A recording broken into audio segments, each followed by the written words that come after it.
Jeremy Hill holding down the middle of the day. Live from the Mercedes-Benz of Baton Rouge studios, it's Hunt and Hill. Now on 104.5 ESPN Baton Rouge. Welcome in, Hunt and Hill on a Monday from Mercedes-Benz of Baton Rouge studio downtown in the capital city. I am Hunt Palmer. He is Hill, Jeremy Hill. Casey Gaines and Taylor Sharp back there on the ones and twos. Mr. Hill, how are you? Well, I was doing great Saturday when my Tigers won, and then, Gordy's cousin had to go light the Bengals up and ruin me on Survivor. So yes, what are you going to do? Survivor. I win again. Second year in a row. Dynasty. We'll talk about the NFL slate a little bit later. We'll get to the Saints and all that went on in the Superdome yesterday. I was there. It was quite entertaining. For a number of reasons. It wasn't very successful for the black and gold, but we're going to start with LSU and Mississippi State. Our opening hour here on Monday is brought to you by The Shed Barbecue. Looking for a little bit of a late lunch, swing on by The Shed on Burbank. Same great barbecue that you've had in Ocean Springs for years and years and years. Now it is right here in Baton Rouge. The Shed brings you the opening hour each and every Monday. Tigers 31, Mississippi State 16. Really a tale of two halves, not unlike the Florida State game a couple of weeks ago back in New Orleans. But the Tigers get the win in their SEC opener. Look, the second half was a thing of beauty. LSU outscored Mississippi State 24-3. They outgained them 271-105. They held Mississippi State without a rushing yard. They went -1 in the second half.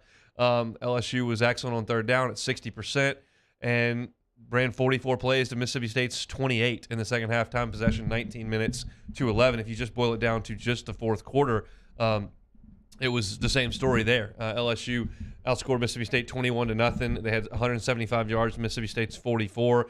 Mississippi State ran 11 plays in the fourth quarter. LSU ran 25. What we were concerned about with Mississippi State and their ball control offense and sustaining long drives and tiring out your defense, it's actually the opposite. LSU was able to run the ball a little bit in the fourth quarter, and they were able to salt that game away and get a big win, which impressed me. Yeah, it was a huge win, and I thought watching the first half of that game, I was like, here we go again, man. This is not looking good. This is bad.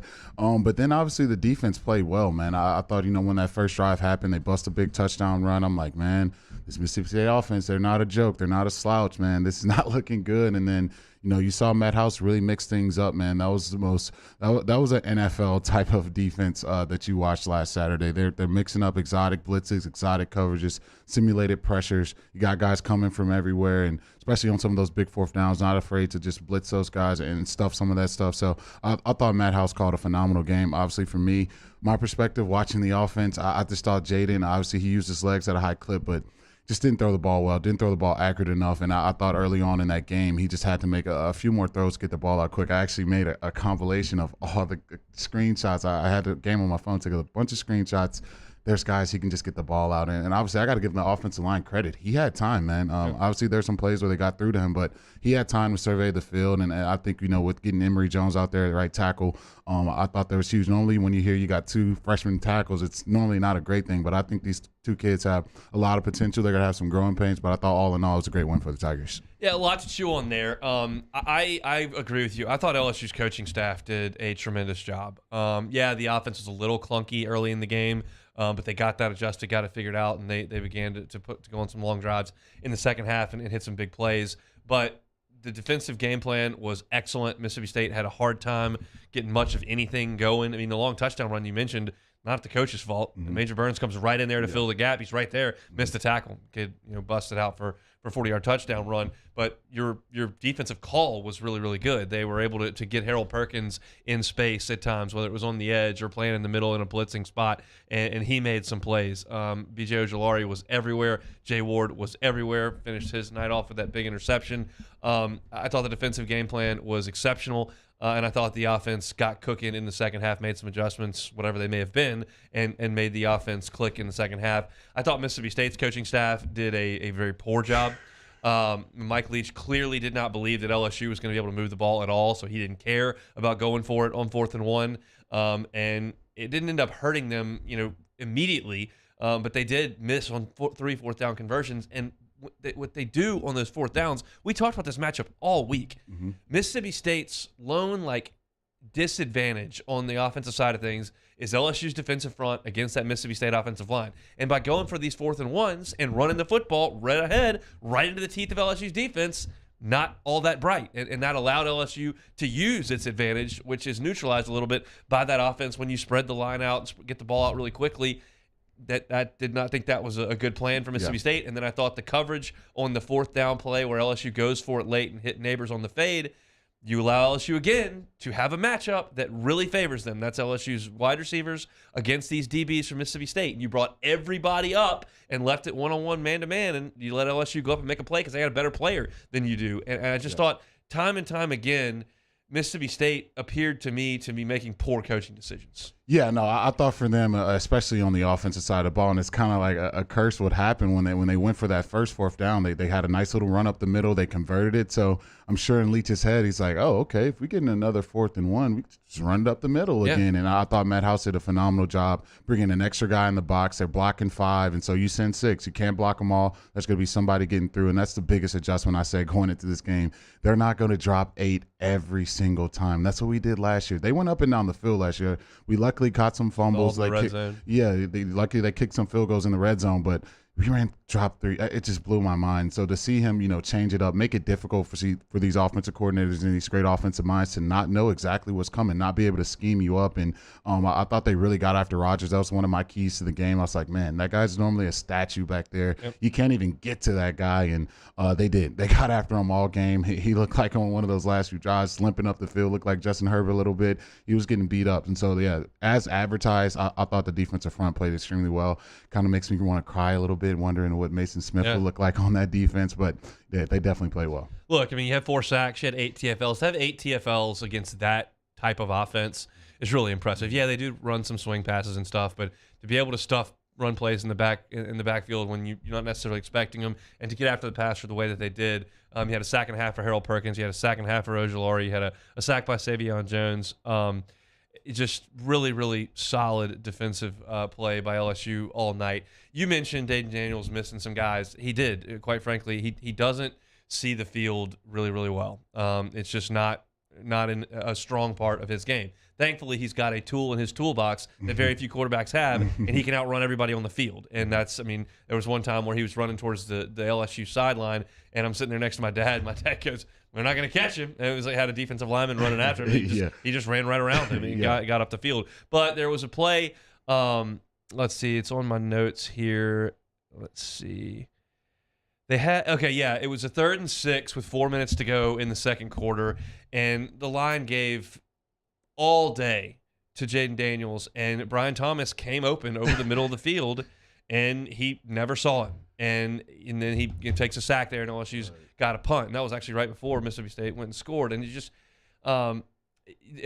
doesn't see the field really well. He doesn't. Yeah, and that was why, look, everyone knows they always give me crap for in the Bayou Fortune. I was pumping Nuss out the wazoo, just pumping Nuss, because that's what I saw from Jaden. You got guys running down the field open, and that's the biggest thing about this team. Your strength is these receivers. It's so difficult to cover these guys. They were getting open all game. They're making plays, and so I just knew that's kind of something Jaden would struggle with, just finding those guys consistently down the field. He can find guys, 5-6 yards, but he averaged 5 yards of completion, which to me is not very good. So we got to get the ball down to the field with these weapons you have, but I think you got to go through those growing pains with Jaden, because what I think he does a phenomenal job is he doesn't turn the football over. I know they had the bad, quarterback running back exchange situation, but for the most part, Jaden's not putting the ball in harm's way. He's not throwing it right to the other team. There's not, they could have caught 2 interceptions. I don't remember any times where the ball is just going right to the other team. And so if he's got to play like that all year, you got to feel like he's got to give you put you in position to win football games. And if you have that, then you got to ride out well at JD5.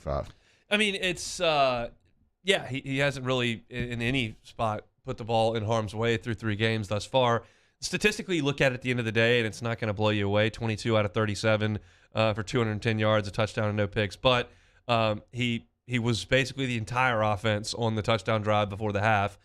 He ran for 65% of the yards they got on that drive, and then hit Jeray Jenkins over the middle, which, by the way, Jeray Jenkins has spent his entire career playing with Jamar Chase and Justin Jefferson and Terrace Marshall and Kayshon Boutte and all these guys that get such accurate. And he's as productive a player as, it's clearly not what Jamar did, but he might be the most underrated player that I've seen at LSU since I've been watching, because no one ever talks about him. He's not a guy that is flying up draft boards or was super highly recruited, but all of a sudden you look up and there he is for another big game, big play here. He's just been incredibly productive. Yeah, no, he's one of those what I call lunch bell guys. He's going to come to work every day. He's not going to make a big fuss. You're not going to see him dancing around the place, but he's going to go out there and do his job. And I think Jure has done that since he stepped foot on campus. Obviously, like you said, so much talent in that room, but he's still, with all that talent, still find a way to make plays. You throw the ball Jure's way, he's going to make plays. All he did was score touchdowns last year. I think he's picking where he left off from last season. I think that's why I think, to me, Jack Bech isn't getting the reps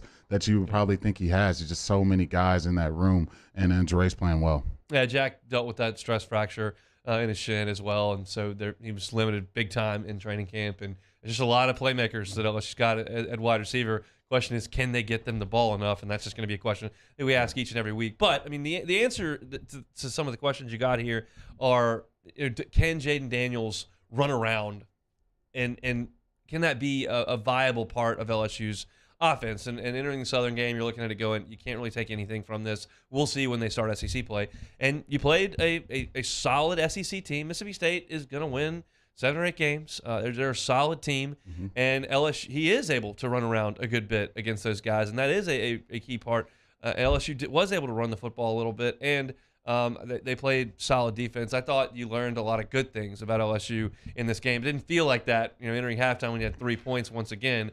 But the second half was just so good that it kind of erased all that. And I think you feel a lot better if you're in that LSU football building than you did, say, on Friday. Yeah, we definitely do. But I can't, not talk about this game without talking about how bad the special teams were. You're going to get to the problems in the next segment. I've got a huge issue with one thing. As long as we're getting to it, I'm like, we can't let them slide on that one. No, we're going to go to Saints Bucs at 1:30. But we do have one more segment here on LSU Mississippi State. And I have a huge issue that needs to be cleared up, and it's not going to be cleared up, but I have to voice it. We'll talk about special teams as well. Opening hour on Monday, each and every week, brought to you by The Shed Barbecue. You're listening to Hunt and Hill. Hunt Palmer and Jeremy Hill. It's Hunt and Hill.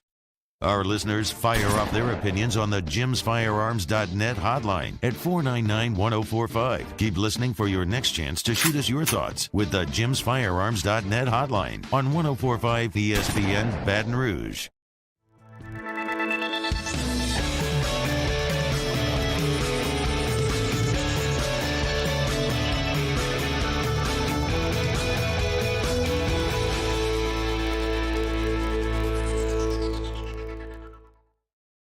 ServiceMaster Elite create clean, disinfected work environments.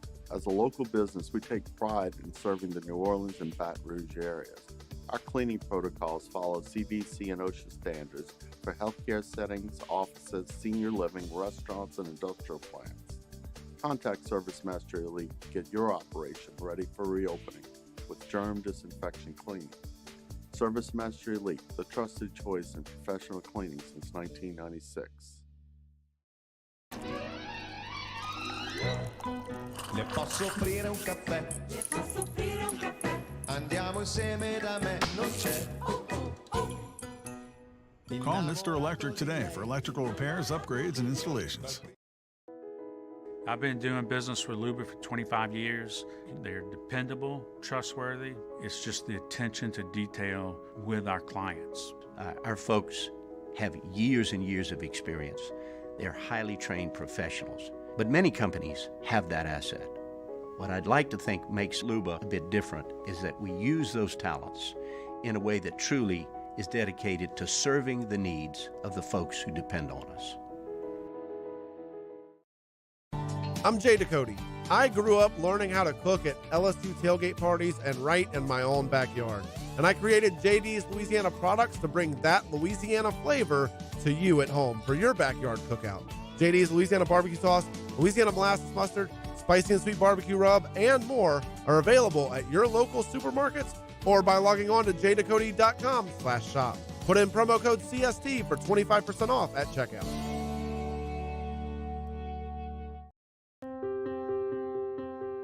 This isn't just another day. It's so much more. Kelly's life was put on hold when her auctioneer primary care doctor discovered a rare blood disorder. Her doctor connected her to an auctioneer care team of cancer, heart, and kidney specialists. With multiple primary care locations around Baton Rouge, same-day appointments, and online scheduling, we're relentless about keeping you healthy. Auctioneer Baton Rouge, innovating healthcare for Kelly. This summer, meet Acura's heroes of performance.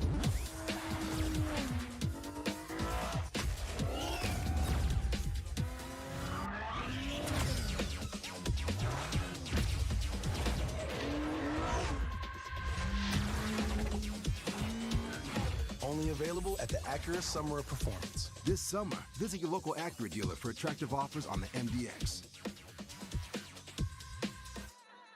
Gulf Coast Office Products is a nationally recognized Savin office equipment dealer based right here in Louisiana. Over 100 employees strong, Gulf Coast has the boots on the ground to support all vertical markets from education, engineering, legal, and finance. With the latest in office technology, from desktop to production segment units, Gulf Coast and Savin have the perfect fit for you. Call 225-756-2644. That's 756-2644 for Gulf Coast Office Products. It's no secret. The best oysters in Baton Rouge are at Jolie Pearl Oyster Bar. Enjoy mouth-watering South Louisiana flavor and oysters from all over the country. And don't forget our nightly drink specials.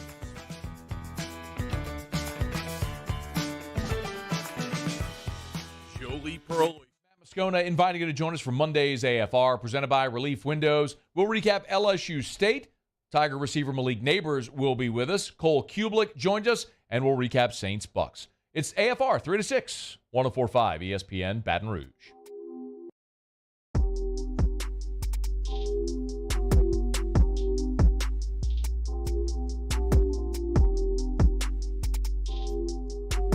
This is Hunt and Hill on 104.5 ESPN Baton Rouge.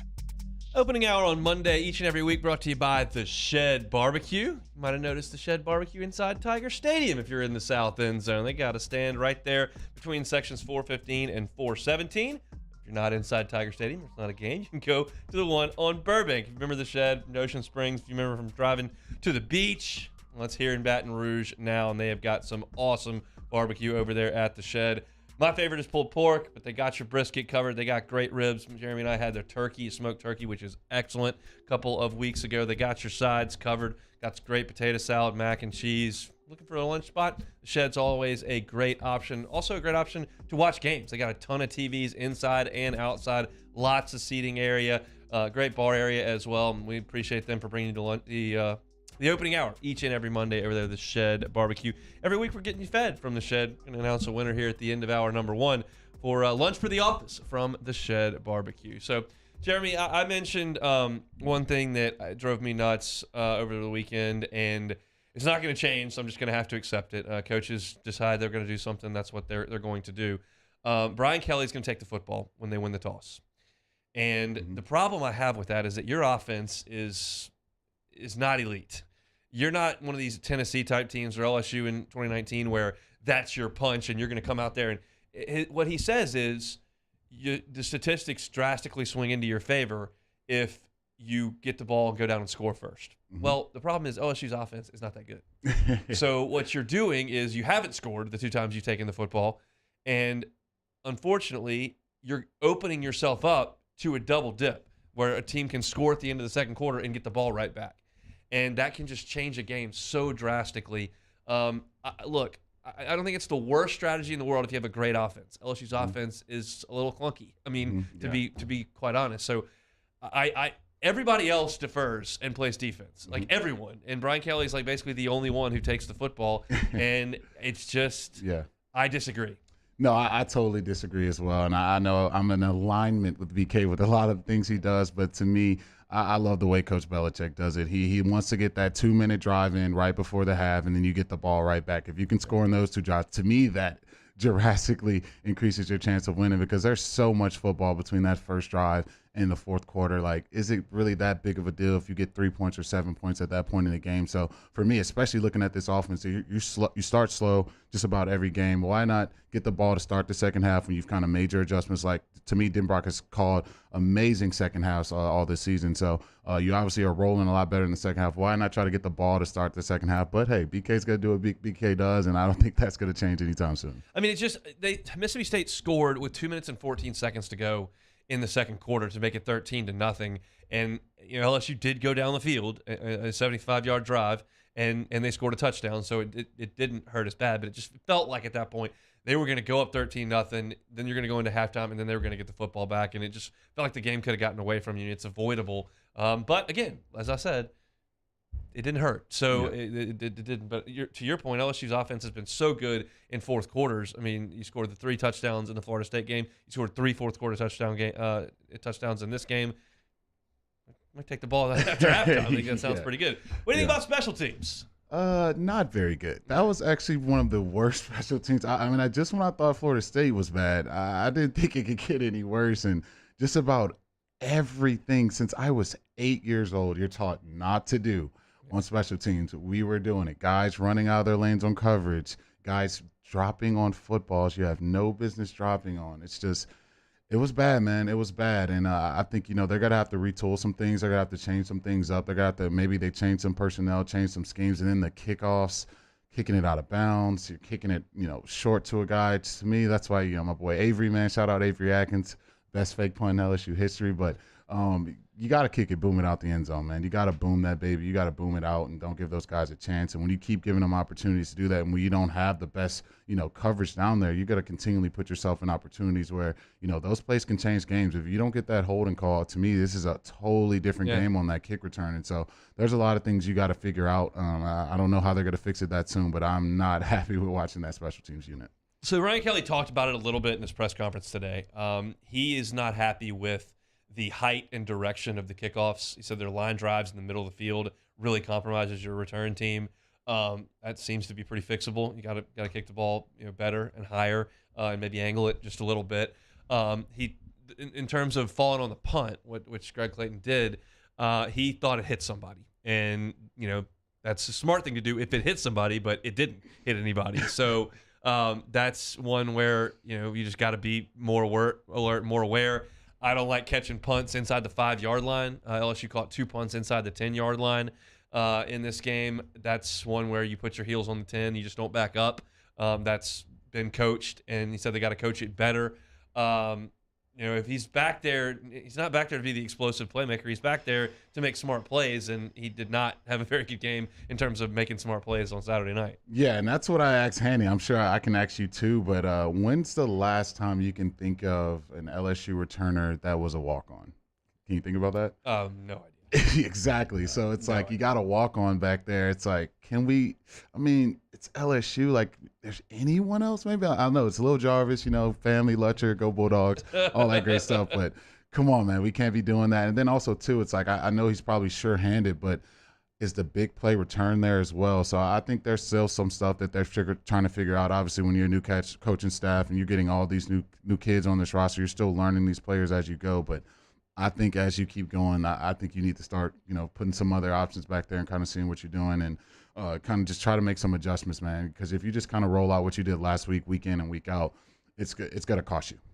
Yeah, I mean, look, they've cleaned up the execution on field goals and extra points, and that was something that was on the special team side. They had to get fixed. They made some changes in terms of personnel, and they moved some guys around, and they cleaned that up.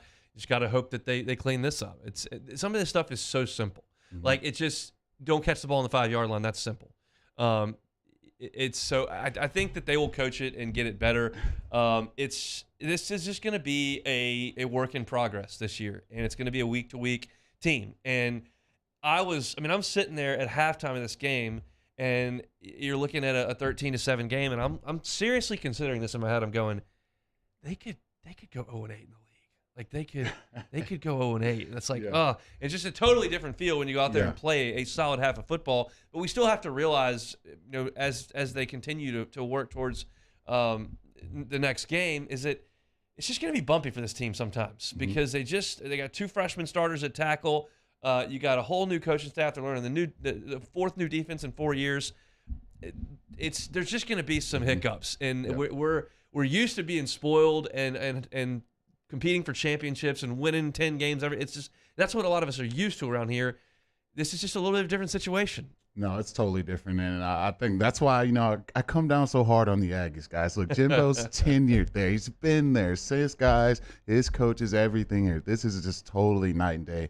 everyone totally new culture, new everything, new football program. And so you're learning on the fly. And I think as they go, they're going to learn so much more about this roster. They're going to know, okay, well, maybe this guy probably doesn't fit what we do. We need to probably recruit this type of guys. And you just learn all that stuff as you go. There's going to be growing pains with this team, but I was so encouraged with them winning that game and kind of looking at the landscape of the SEC and like, man, like that's going to be a tougher game. And now I'm like, hey, we can play with these guys. I think you really kind of like, you look at Alabama maybe like, okay, they're way up here, but looking at how Arkansas played last week, looking at a lot of teams play. Florida. Looking at these teams, it's like, man, if we play our brand of football and that defense plays the way they did, you're going to be in every game. It's just going to be a matter of if you can finish it. Yeah, and Auburn looks very, very bad. Yeah. Florida is mediocre. Yeah. A&M is not a world beater at this point. I mean, it's, that may have been a little bit of an overreaction to a half of football by me, but I'm telling you, it's a thought that crossed my mind. I'm like, there's just not any layups here, and this team's really struggling on offense. And save for 3 drives late against Florida State, where we're running around all over the place, running tempo, like it hasn't looked very good. But all of a sudden, you turn around 30 minutes of football later, and you feel a lot better about the way things are going. Final score for LSU, 31-16. They take down the Mississippi State Bulldogs, who I think are going to have a pretty good team this year, but Tigers will take any win they can get, and certainly 21 points in the fourth quarter will do that. So if you got any more questions, comments on the games, go to the Bayou Ford chat on YouTube, fire away at us. Still got to go through the SEC slate of games, still got to go through a wild day in the NFL. And next, we're going to talk a little bit of Saints and Bucs. I was in the Superdome yesterday, give you kind of my thoughts on the environment and what I saw there. And then, obviously, a tough one for the black and gold. So, Saints Bucs coming up next. It's Hunt and Hill. Hold down the middle of the day.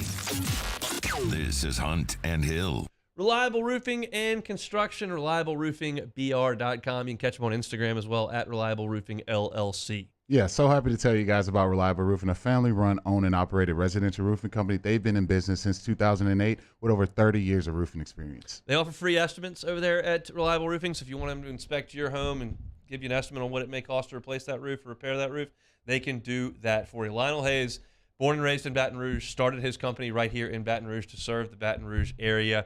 And he's going to visit every single work site that his crews go to work on, so you can promise that it's going to have the owner's stamp of approval. They offer the highest quality shingles, the best selection of shingles, and every single job comes with a 5-year labor warranty. So check out the website, ReliableRoofingBR.com, ReliableRoofingBR.com. In times of need, get a full list of phone numbers, websites, and other important emergency information on the Demco Stormwatch page at 1045ESPN.com. There it is, the extra mile, on the border of expected and extraordinary, for those willing to go further, like vans customized for work or play, with safety and tech to keep you connected, supported by a 5-star sales, service, and finance team, and backed by the 1-star you know. So go the extra mile. It's never crowded, because so few have what it takes to go there. Mercedes-Benz Vans. I've been doing business with Luba for 25 years. They're dependable, trustworthy. It's just the attention to detail with our clients. Our folks have years and years of experience. They're highly trained professionals. But many companies have that asset. What I'd like to think makes Luba a bit different is that we use those talents in a way that truly is dedicated to serving the needs of the folks who depend on us.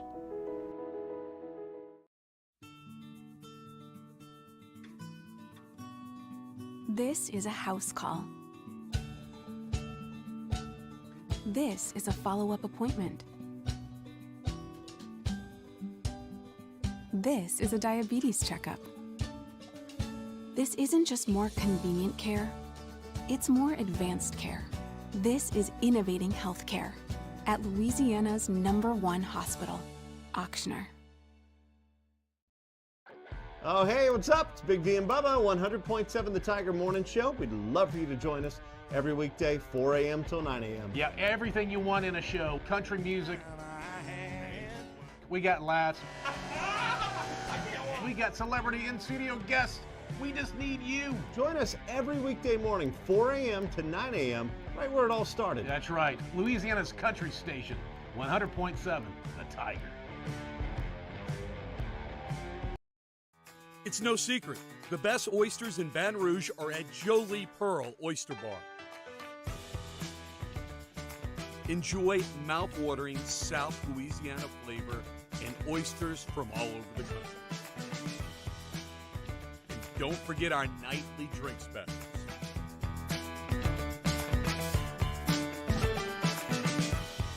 Jolie Pearl Oyster Bar, located in downtown Baton Rouge. Eli's always been into grilling. It took us a while to see it, but the signs were there. What are you doing, Eli? I knew grilling was my thing. I have been talking about it throughout my career. Happy with the results? I am. Got the new grill from barbecueguys.com. It performed great. My advice, as I always told my boys, do more of what you're born to do. Barbecue Guys, for those who were born to grill. Jimmy out at Charles Handegrift. Monday, 6 to 8 p.m., we're at Spoken Hub Restaurant on Government Street in Mid-City. We recap the weekend pro and college football. Game time presented by Bet Rivers on 104.5 ESPN Baton Rouge.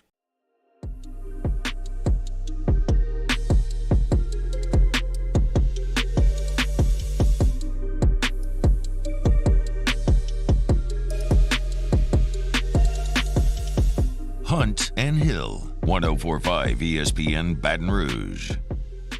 I would say the environment for LSU and Mississippi State on Saturday was probably a 6 or 7 out of 10. Like, it was fine, but the whole east side upper deck was basically empty and not what it can be. I thought the environment in the Dome yesterday was awesome. I was in there. We got in the Dome about an hour before kick, and it filled in around kickoff, and it was loud almost every defensive snap. The Saints were on the field. The Black and Gold Nation actually absolutely brought it on Sunday. Unfortunately, their offense did not. The Saints were really, really poor offensively. Just didn't have Kamara and couldn't really get anything going in the passing game. Jameis was indecisive, inaccurate, just did not play a good football game, and it wasted such a great effort from the Saints defense that totally bottled up the Tampa running game. Fournette couldn't really do anything, and Tom was flustered most of the day, threw for 190 yards. But he made the one big throw when he had to on a drive that probably should have been stopped, but for the stupid unnecessary roughness penalty that wasn't an unnecessary roughness penalty. Yeah. But the Saints kind of let one get away there. The Tampa defense is legit. Yeah, I think all your concerns about old J-Boo, eat a W, my body, my knees, my elbow, all that stuff he says, it came back into full fruition. That's a Tampa Bay Buccaneers, Jameis Winston, that performed in that game yesterday. And I thought, with the game really still in the balance, I thought he'd start pressing. And I thought if he didn't do that, he would at least, put so much more on Tampa to have to go earn their points, go earn what they were getting out there. And he just couldn't do it. He kind of went back to what he was used to doing back when he was in Tampa Bay. And I thought, I thought Ingram ran the ball well. You could have used Kamara as well too, but Ingram runs hard. Yeah, he does. That's very obvious in person. I mean, that guy just he's not the most physically gifted runner that ever played, but he will go hard. Yeah, he runs hard. And so I think for me, that's a game you feel like you let get away if you're the Saints. Obviously, emotionally driven game. That's a big rivalry. I think now you can kind of say that now. They hate each other. I think you can say that now. That's not something that's subjective. I think these two teams hate each other. So for the Saints, you let one get away, and the defense plays so well. And I think that's anytime your defense does that to that Bucs offense, you feel like, man, we got to win those games, and they just kind of let that one get away. Yeah, I mean, and look, we'll talk about the fight now, I guess. That was right in front of me. I was in the lower level, and the fight took place right in front of me. And Brady started the whole thing. And Brady he was yapping. And I watched it happen. I was looking dead at him, and he was yapping, and Lattimore turned around as if to chirp back, and then all hell breaks loose with Leonard, and then Mike Evans just is a lunatic. But I mean, Lattimore just owns him. He owns him on the field. He owns him mentally. He just absolutely owns him front to back, and he just totally lost his cool. Yeah, that's what I said before the game. Back when the 2017 stuff happened, I'm like, dude, when you're getting locked up, he's not scoring touchdowns, you're not looking good, you're getting roasted on Twitter. you get frustrated. And that's what's just been Mike Evans in that Lattimore matchup. Sometimes it's just about the matchup. It's not saying that Mike Evans is a terrible receiver. This is going to happen every single week. Lattimore just has his number. And sometimes when you're getting competitive football games, it gets very, very frustrating. So I thought Evans, as much as you want to say, oh, I'm having Tom's back, I think if that was anyone other than Lattimore standing right there in front of Tom, he wouldn't have did that. That was just his opportunity to kind of, get a little lick in on Lattimore and kind of blame it on that. I think it's just, you got to get that out the game. Like, if Lattimore falls back, hits his head on the turf, has a concussion, like, what are we doing? Like that, we can't have that in football. I'm just not for that at all. No, and he's gotten a note from the commissioner. He's getting 1 game suspension. I'm assuming he'll have to write a little check here as well. How much of the Saints' offensive struggles were not having Kamara? I think it's a big piece. I think, to me, that offense goes as Kamara goes. Obviously, with Jameis, to me, he's more of a big play action type of quarterback. Like, you don't want him traditionally dropping back, just regular, drop back 5-step, 7-step drops and just telling him to survey the field and pick people apart. That's not really his game. You want to get a run game going. Obviously, you can dump the ball to Kamara. Those are super easy throws to make. But Jameis does his best work when he can show that play action, look down the field, and hit some one-on-one matchups. When you kind of take that away from him, you see the QBR that he had in that game. It's 13.8 out of 100.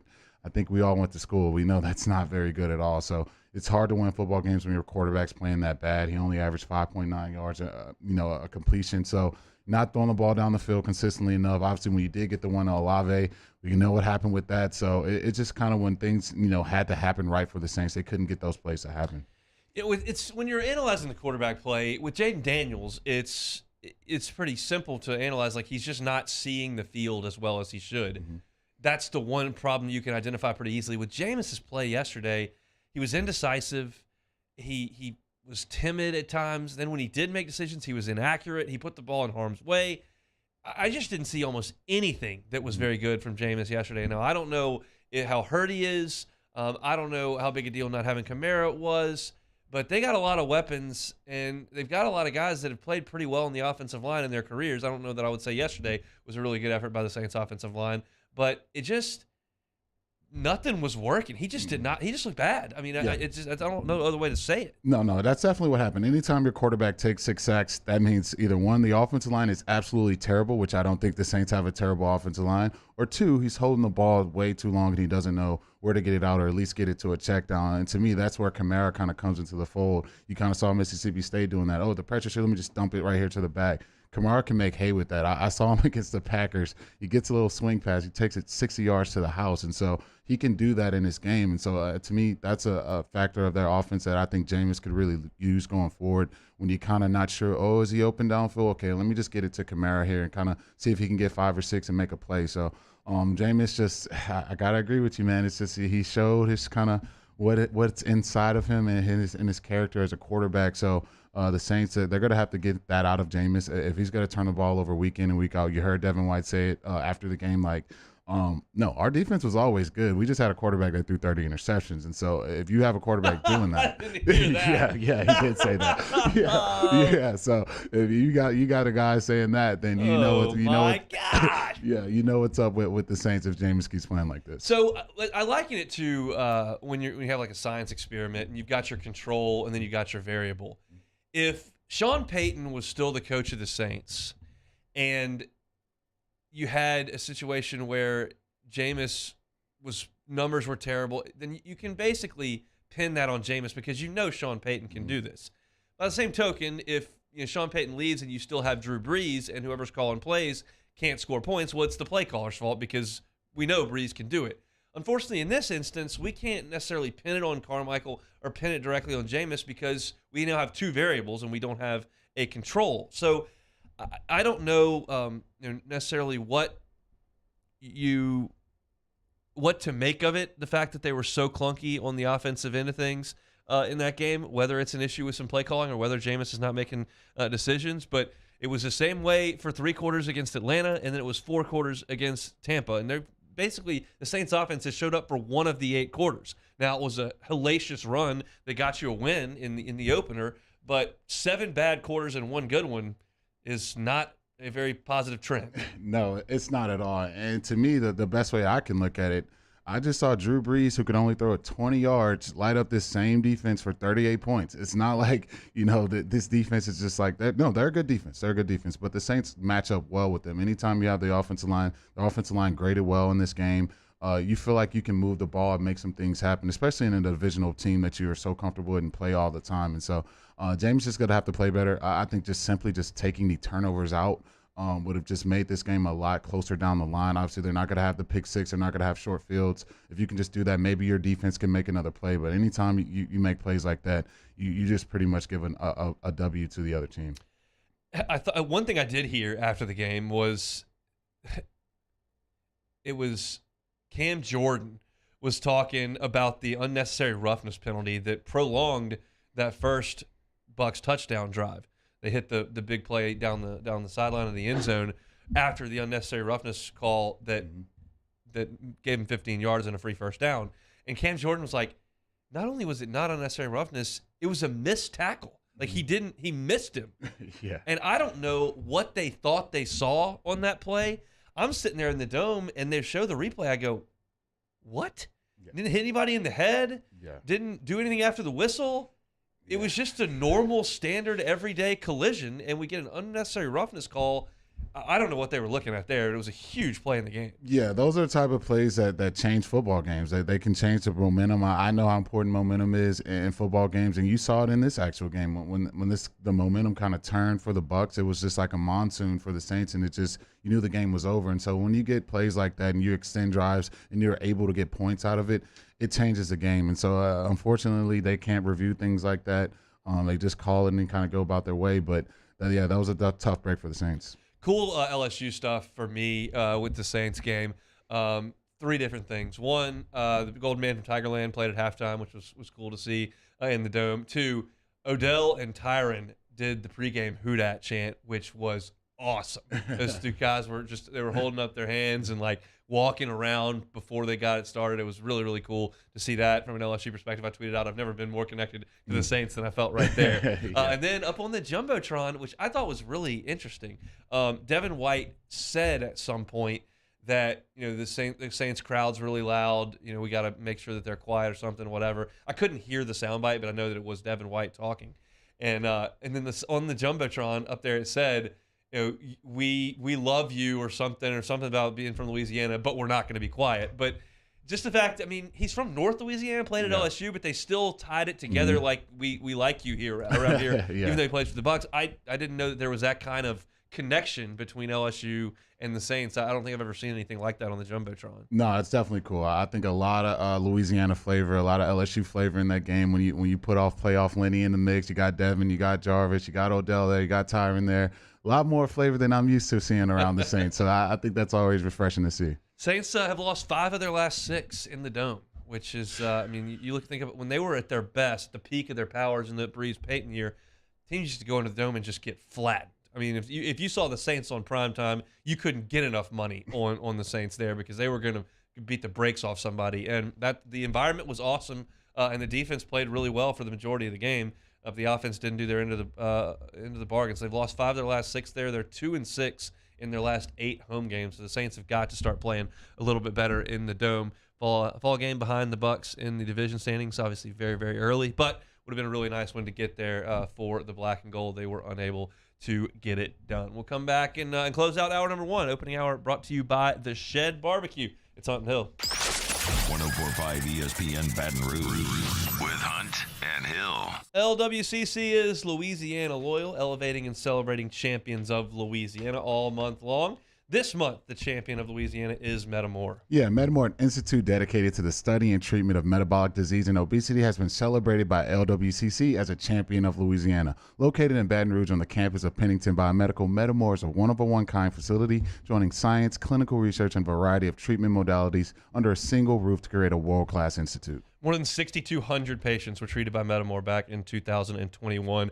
They drastically improved their health outcomes and reduced the financial burden of living with a metabolic disease. We know how big a deal obesity is in our state of Louisiana, and Metamore is doing its best to fight back against obesity. It all starts right here in Louisiana. If you know someone or some nonprofit or some company that's doing great things in our great state. We want to tell their story. Go to lwcc.com/Louisiana Loyal and nominate them to be a champion of Louisiana. LWCC is Louisiana Loyal. This week on DropBiscuit.com or wherever you listen to podcasts is our new series, Pops, the Louis Armstrong story. Pops is brought to you by New Orleans & Company. Check out neworleans.com and come visit New Orleans. Bayou Ford has $15,000 off MSRP on a new 2021 Ford F-150. All new Bayou vehicles come with a 1 million-mile powertrain warranty and free delivery. If you need sales or service, the crew at Bayou Ford is going to do right by you. Crime has serious consequences, but anyone can make a mistake.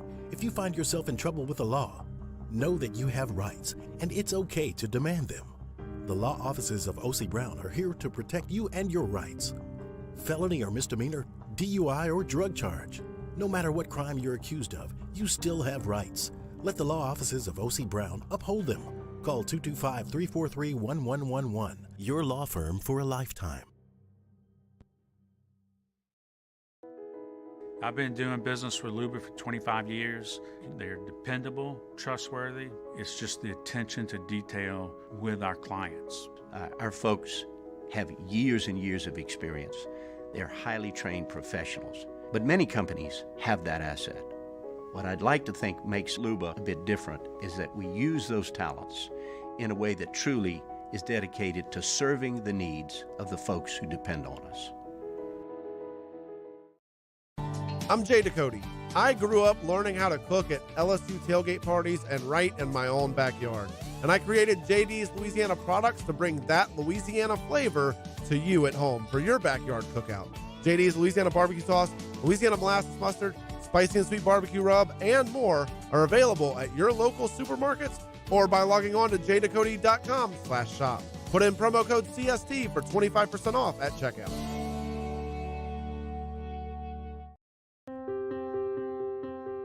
This isn't just another day. It's so much more. Kelly's life was put on hold when her auctioneer primary care doctor discovered a rare blood disorder. Her doctor connected her to an auctioneer care team of cancer, heart, and kidney specialists.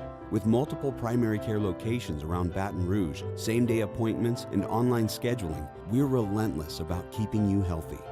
Auctioneer Baton Rouge, innovating healthcare for Kelly. This summer, meet Acura's heroes of performance.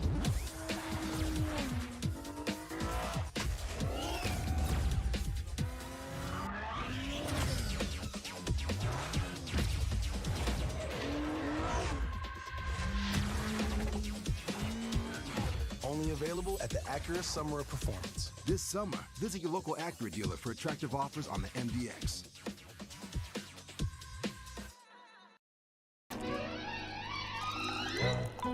Le posso offrire un caffè? Le posso offrire un caffè? Andiamo insieme da me, non c'è.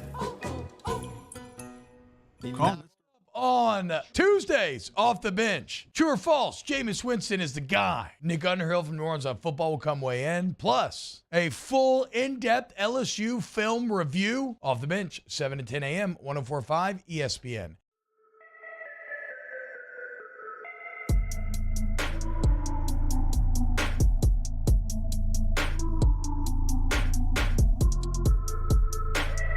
This is Hunt and Hill on 104.5 ESPN Baton Rouge.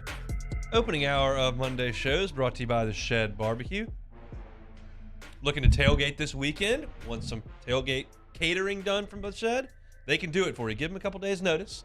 Let them know what time you're going to be picking up, what you want, and they can have you a tailgate package from the Shed ready to roll on Saturday. You can take that out to campus, or you can bring it on home. You're having a home watch party as well. Strongly recommend the potato salad. It's awesome. I love their potato salad. I love mac and cheese as well. The Shed bringing you the opening hour each and every Monday. We appreciate them very, very much. I mentioned this in the first segment, but I wanted to spend a little bit more time talking about it, Jeremy.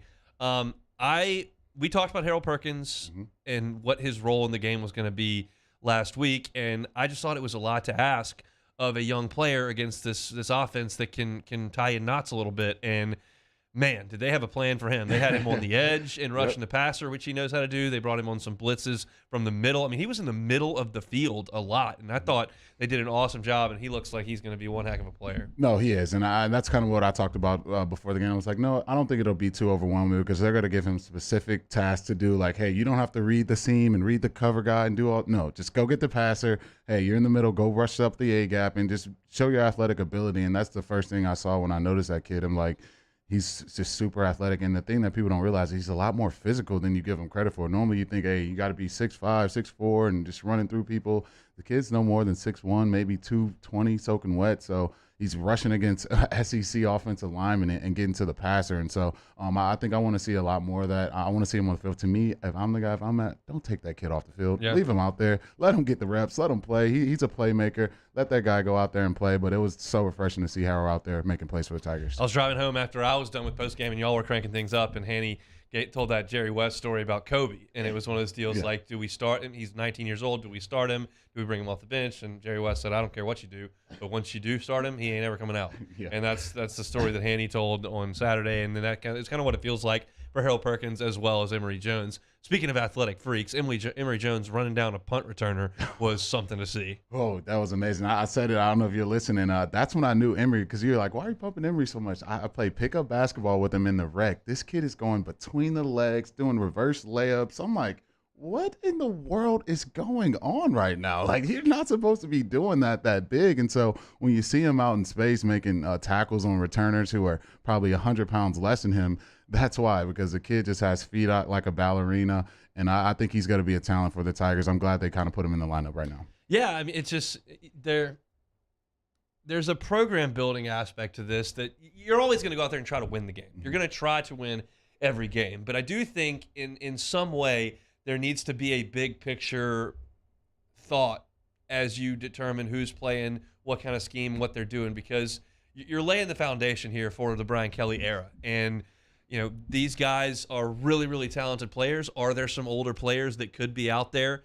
Yeah, but do you want to get these guys some experience so they understand what it's like to play in the SEC? And I think there's an element of that. You're not going to play a significantly inferior player just because you're trying to win 2 years from now.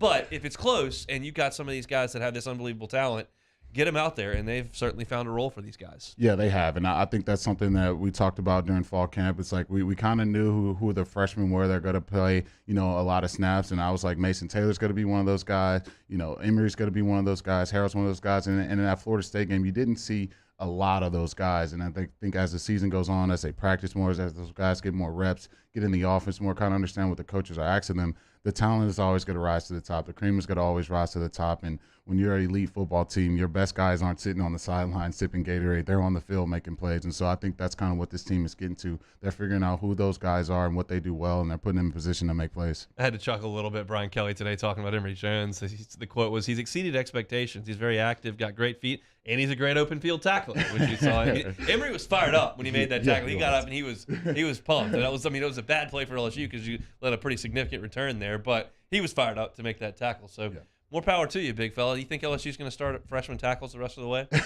Yeah, they have to. They don't have a choice right now. I mean, obviously, like we said before, like you don't ever want to go into the season with freshmen starting tackles in the SEC, but it's the best you have right now. And I think they give you the best opportunity to win. And I'll say it time and time again.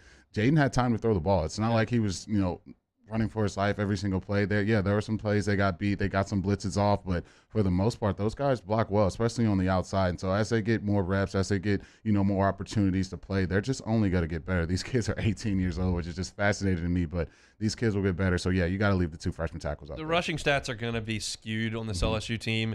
You look up and you go, oh, they ran for 206 yards. They really got the ground game going. Well, Jaden Daniels ran for a lot of that off script. So it's not like you're a finely tuned machine on the ground game, but Armani did break the long 47-yarder, and you got John Emery's feet wet a little bit as well. He ran for 3 yards a carry. So the offensive line, it's a work in progress, and it's never going to be a real strength on this LSU team. But I do think I'm with you. I think you got to go with Campbell and Jones and kind of roll with them. And and take your lumps. There are going to be some times where those guys just get whipped, but most linemen do. So you're just going to have to live with it. And hopefully, when they do get whipped, Jaden Daniels sees it and he just takes off and goes gets you 7 yards. I think that's the thing why they feel comfortable with Jaden back there, because you got freshman tackles on the outside. It's got to be shaky at points, and kind of I think that's why kind of Denver starts to start some of these games. I think they're not as aggressive and as as fluid as you want them to be, and I think a lot of that has to do with the offensive line and especially how they're blocking up the run game early on. But to me, I got to give Coach Flink a lot of credit, because to me this team is just finishing football games, so if they continue to do that. I think as much as I want to start fast, like if we finish these fourth quarters and win the games, I can't make too many more complaints about it. Well, that's the way it's not going to be. It's not going to look like 2019. But hey, find a way to win games, and they found a way to win one on Saturday. We find a way every single Monday to give away some barbecue. The Shed going to get you fed from the Shed every single Monday. We're going to announce a winner. You win lunch for your office from the Shed. This week's winner, Chad Kurtz from Our Lady of the Lake. Chad, you are a winner. We will reach out to you and get your crew fed from the Shed. Going to get some ribs over there. Going to get some brisket. Get that pulled pork, a little turkey with the sides. Shed will do it all right, and they will do it right for Chad Kurtz. That'll do it for hour number 1 here on Hunt and Hill. If you missed it, you can always catch all of our stuff on demand, 1045ESPN.com, the on-demand page on YouTube, on Apple Podcasts, on Spotify. Any way you consume your audio, you can find us there. On demand. We recapped LSU and Mississippi State for the first 30 minutes of the show, and then got into a little bit of Saints and Bucs from Sunday. That one didn't go quite as well. Loaded hour number 2. We will start things off talking about the Southeastern Conference and how things went over the weekend in SEC play. Then we'll flip it over and look at the NFL slate as well. Somebody won Survivor. Oh, my goodness. It's me. I'm the one who won Survivor. We'll do that, and we'll wrap it up. It'll be a good second hour here on a Monday show. Hope your Monday's getting along just fine. Come back with us after Sports Center. It's Hunt and Hill. Bayou Chrysler Dodge Jeep Ram has $12,000 off MSRP on all new 2022 Ram Black Widow trucks in stock. All new Bayou vehicles come with a 1 million mile powertrain warranty and free delivery. If you need sales or service, the crew at Bayou is going to do right by you.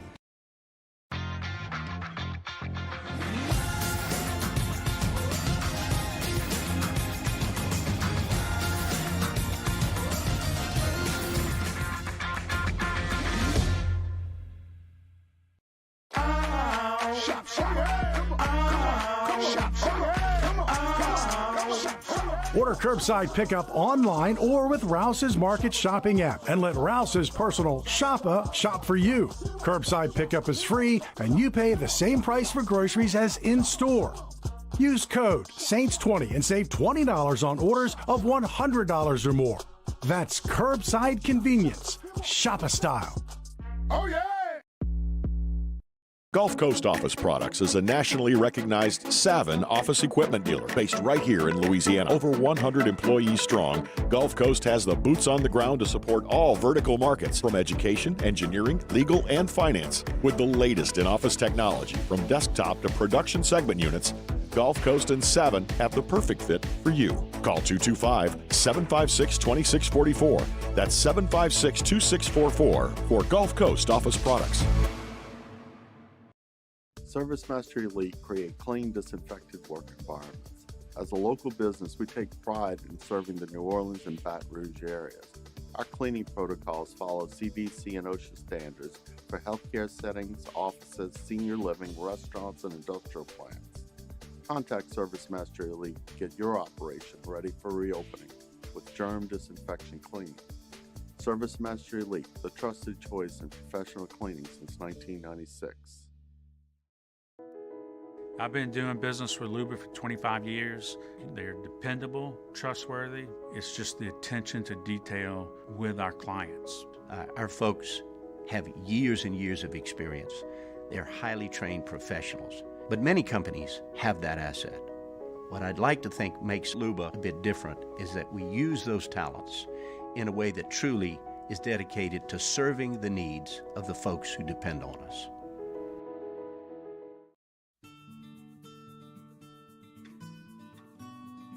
This is a house call.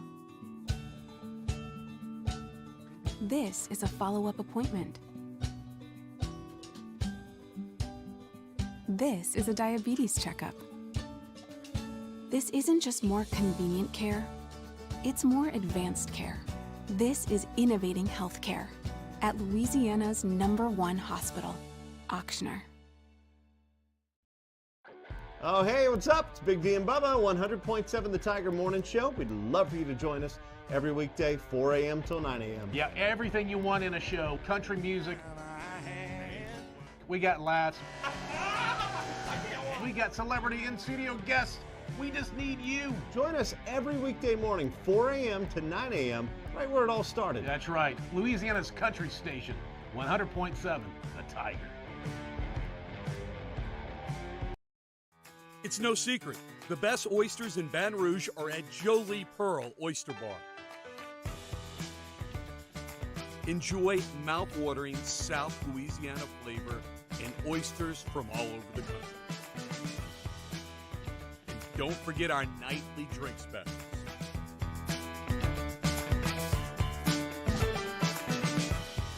Jolie Pearl Oyster Bar, located in downtown Baton Rouge.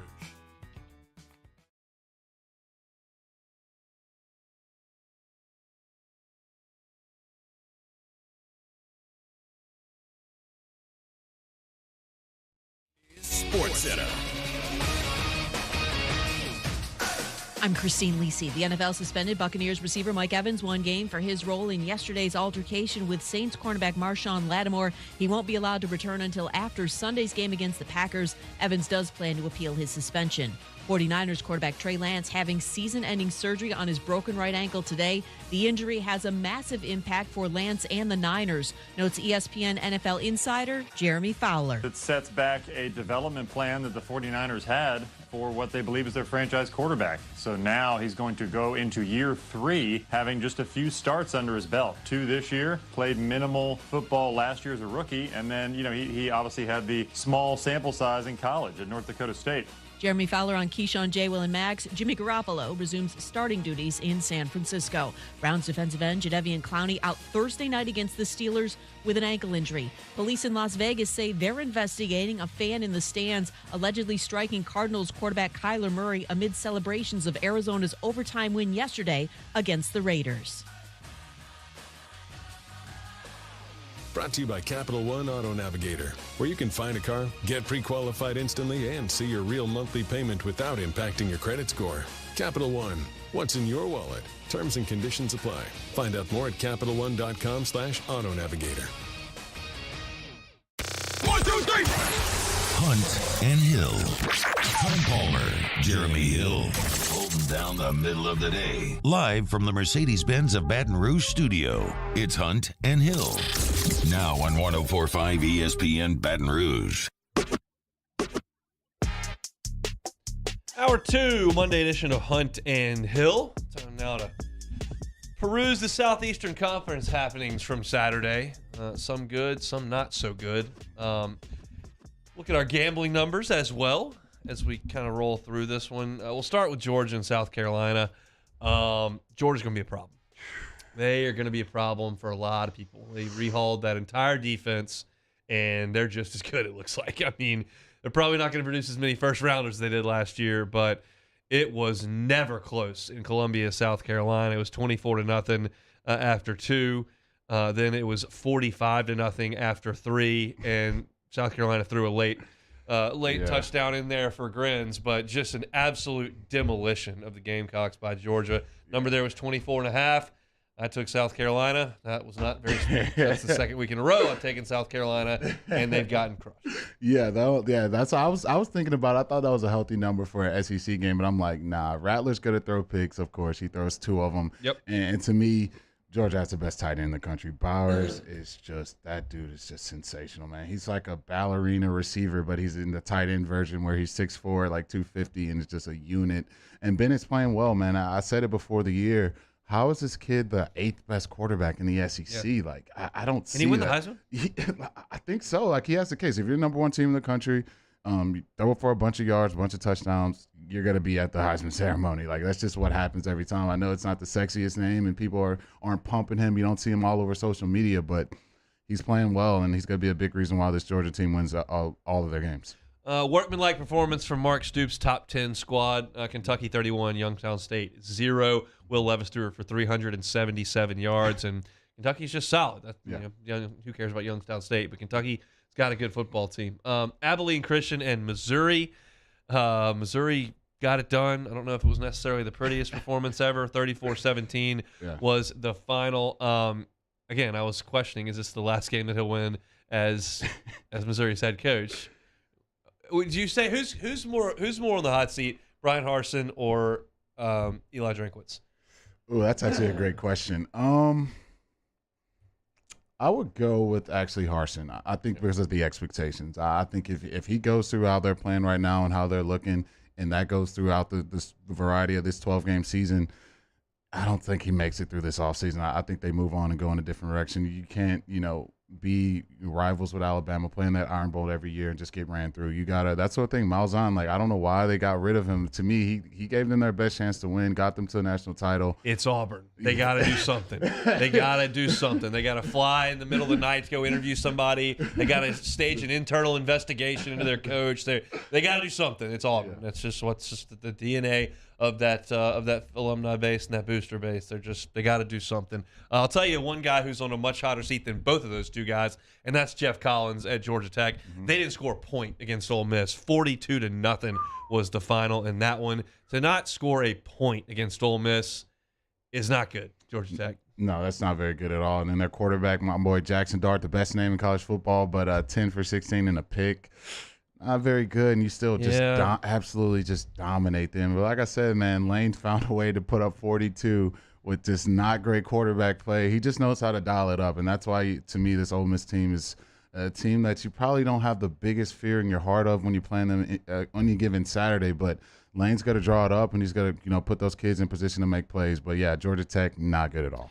Zach Evans goes for 134 yards. He ran for 7.5 a carry on 18 carries. And Quinshon Judkins had 19 carries as well, and he ran for 98 yards. It was just a ground assault by Ole Miss over a terrible Georgia Tech program that is now 1-2. The number on that one was 17. I had the Rebs. They cover. You had Georgia Tech. Don't bet on Georgia Tech again. Okay? Never again. All right, move forward. Penn State and Auburn in the biggest game of the weekend, and just an absolute complete and total embarrassment of the Auburn football program on Saturday night in Jordan-Hare Stadium. They were non-competitive really in the second half. I mean, they got outscored 24-0 in the second half. They were in it reasonably, down just a touchdown at half, but Sean Clifford 14-19 for 174, but Singleton ran for 124 yards on 10 carries, had a 54-yard touchdown, and Auburn is in big trouble. Big trouble. Yeah, they're in huge trouble. And to me, the only thing that gave me a little worry about Auburn this season is Bigsby in their running attack with Hunter as well. And so if those guys aren't going to be going. He got the ball 9 times.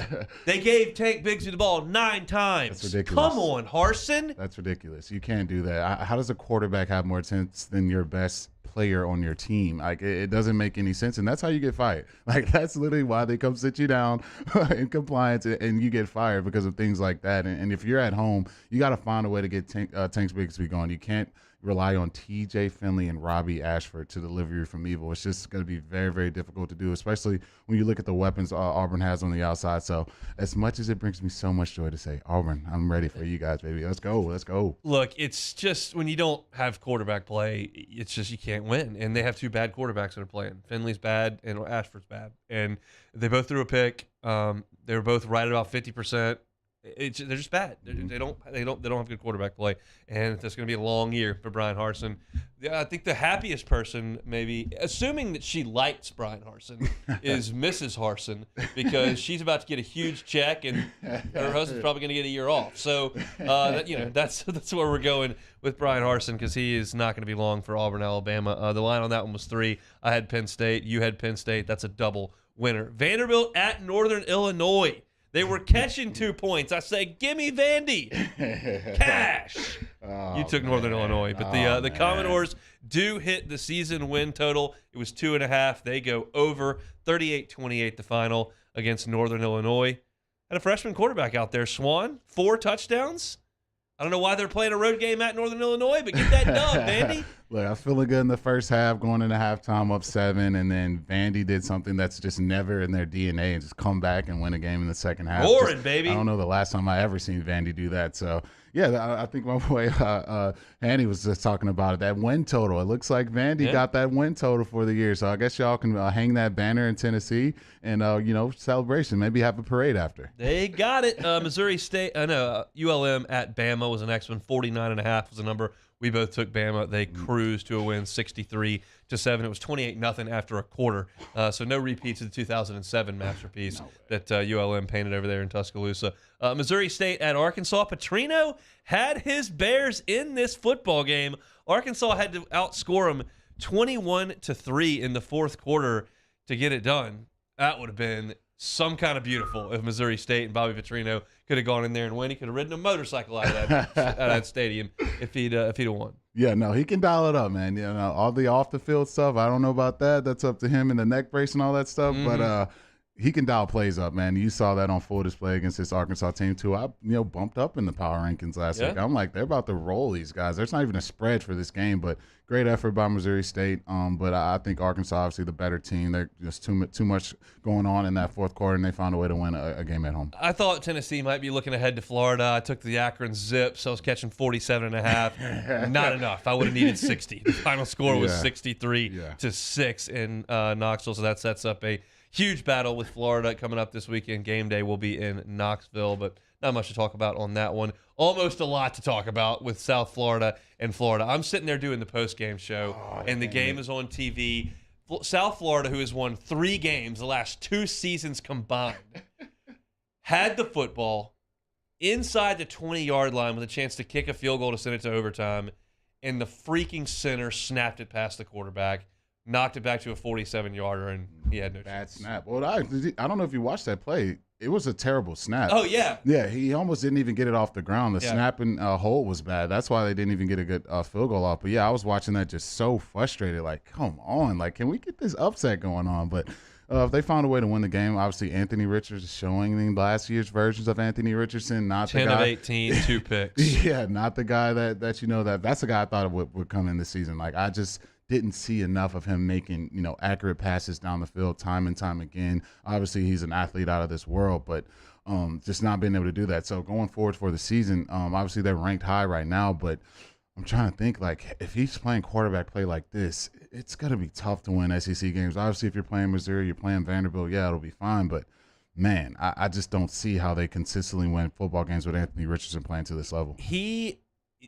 They don't have a lot of great weapons on the outside. They're fine. They're Florida. It's not like they don't have any talent. But they don't have anybody in the same stratosphere as a Percy Harvin or any of those guys.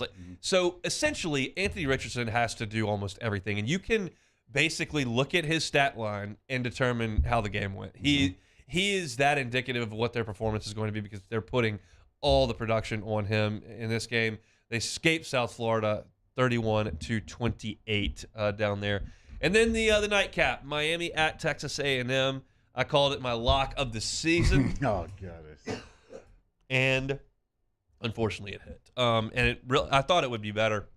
I thought Max would play better than he did. He was fine. He wasn't terrible. He was fine.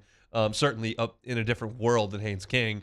That A&M defense just is good. They've got a great front. They're very, very physical. They've got some good players on the back end, even though they were a little bit limited in the second half because of a pair of targeting injections. But that A&M defense is pretty good, and that's why they're going to win some games this year because they've just recruited at an elite level on defense, and they play well. Yeah, no, that's what's going to carry their defense. I don't have any fear for A&M's offense. Just not enough explosiveness on the outside. Obviously, they got 8-Chain. To me, he's their best player on offense, and Max, he's in a new system. He's in Jimbo's system, which is a system I don't love at all. And so do you think Max is going to be lighting up 300-yard passing performances week in and week out? I just don't see that happening. And so going forward, this defense is going to have to carry this football team. If Max turns it over at all, I think it's going to make it extremely difficult. So to me, you keep that Texas A&M offense off the field. You keep their defense out there, kind of wear those guys out, and I think that's your best avenue for success for them. But I think Jimbo, he may have saved this season putting Max in there because if Haynes would have rolled it out, man, I would have loved to see it because that would have been the most laughable show you guys would have ever seen every Monday. I would be in here on my butt laughing my tail off. When I previewed this game, I thought that this was back in the summer in August. I thought, man, Miami's going to come in there. They got a good quarterback. Like Van Dyke didn't do anything to impress me on Saturday. Like he was one of the reasons that I really thought Miami had a real chance to win the game before A&M made the quarterback change. And to not score a touchdown is pitiful. It's kicked 3 field goals, lose 17-9. Really, really poor performance by that Miami offense that never really mustered much of anything against Texas A&M. So the Aggies get on the winning track as they head to Jerry World this coming week to face Arkansas. 17-9 the final over Miami. That's a look at your Southeastern Conference scores and our gambling picks, which for the week I was 6-2. Jeremy was 4-4. Let's go through some season standings as we have all the results down here. I am, for the season, that's 12, 18, and 9 on the year. That's very good. You are 11, you're 15 and 12 on the year. So both over 500, making you some money here. That's why we're here. So just check us out every Friday. We go through and gamble on all these, or pick on all these games. So that's your look around the SEC. We'll come back, take a look at the NFL. It's Hunt and Hill. Hunt Palmer and Jeremy Hill. It's Hunt and Hill. Our listeners fire off their opinions on the jimsfirearms.net hotline at 499-1045. Keep listening for your next chance to shoot us your thoughts with the jimsfirearms.net hotline on 1045 ESPN Baton Rouge. There it is, the extra mile, on the border of expected and extraordinary for those willing to go further, like vans customized for work or play, with safety and tech to keep you connected. Supported by a 5-star sales, service, and finance team. And backed by the 1-star you know. So go the extra mile. It's never crowded because so few have what it takes to go there. Mercedes-Benz Vans. Crime has serious consequences, but anyone can make a mistake. If you find yourself in trouble with the law, know that you have rights, and it's okay to demand them. The law offices of O.C. Brown are here to protect you and your rights. Felony or misdemeanor, DUI or drug charge. No matter what crime you're accused of, you still have rights. Let the law offices of O.C. Brown uphold them. Call 225-343-1111. Your law firm for a lifetime. Gulf Coast Office Products is a nationally recognized Savin office equipment dealer based right here in Louisiana. Over 100 employees strong, Gulf Coast has the boots on the ground to support all vertical markets, from education, engineering, legal, and finance. With the latest in office technology, from desktop to production segment units, Gulf Coast and Savin have the perfect fit for you. Call 225-756-2644. That's 756-2644 for Gulf Coast Office Products. At All-Star Toyota, you get it all. If you're in the market for an all-new Toyota vehicle, come see our friendly and knowledgeable sales team at All-Star Toyota. Located in Baton Rouge at the corner of Airline and Goodwood, we've been serving our community since 2005 by offering a large selection of new Toyota cars, trucks, and SUVs. Get behind the wheel of your dream car and take a test drive at All-Star Toyota today. I've been doing business with Luba for 25 years. They're dependable, trustworthy. It's just the attention to detail with our clients. Our folks have years and years of experience. They're highly trained professionals, but many companies have that asset. What I'd like to think makes Luba a bit different is that we use those talents in a way that truly is dedicated to serving the needs of the folks who depend on us. I'm Jay Ducote. I grew up learning how to cook at LSU tailgate parties and right in my own backyard. And I created JD's Louisiana Products to bring that Louisiana flavor to you at home for your backyard cookout. JD's Louisiana Barbecue Sauce, Louisiana Molasses Mustard, Spicy and Sweet Barbecue Rub, and more are available at your local supermarkets or by logging on to jducote.com/shop. Put in promo code CST for 25% off at checkout.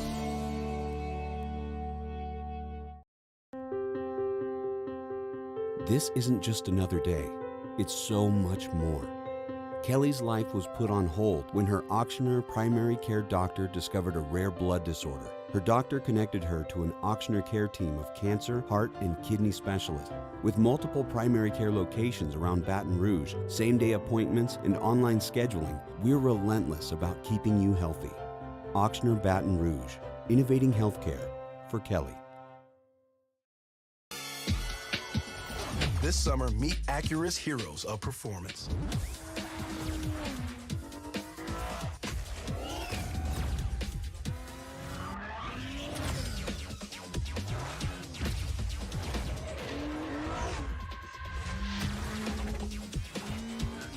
Only available at the Acura Summer of Performance. This summer, visit your local Acura dealer for attractive offers on the MDX. Join us for the next edition of Hanny Time. Dwayne Colucci joins us from Las Vegas. We'll recap the weekend in football. And Mike Scarborough from TigerBait.com is with us to talk LSU. Hanny Time, noon weekdays on 104.5 ESPN Baton Rouge.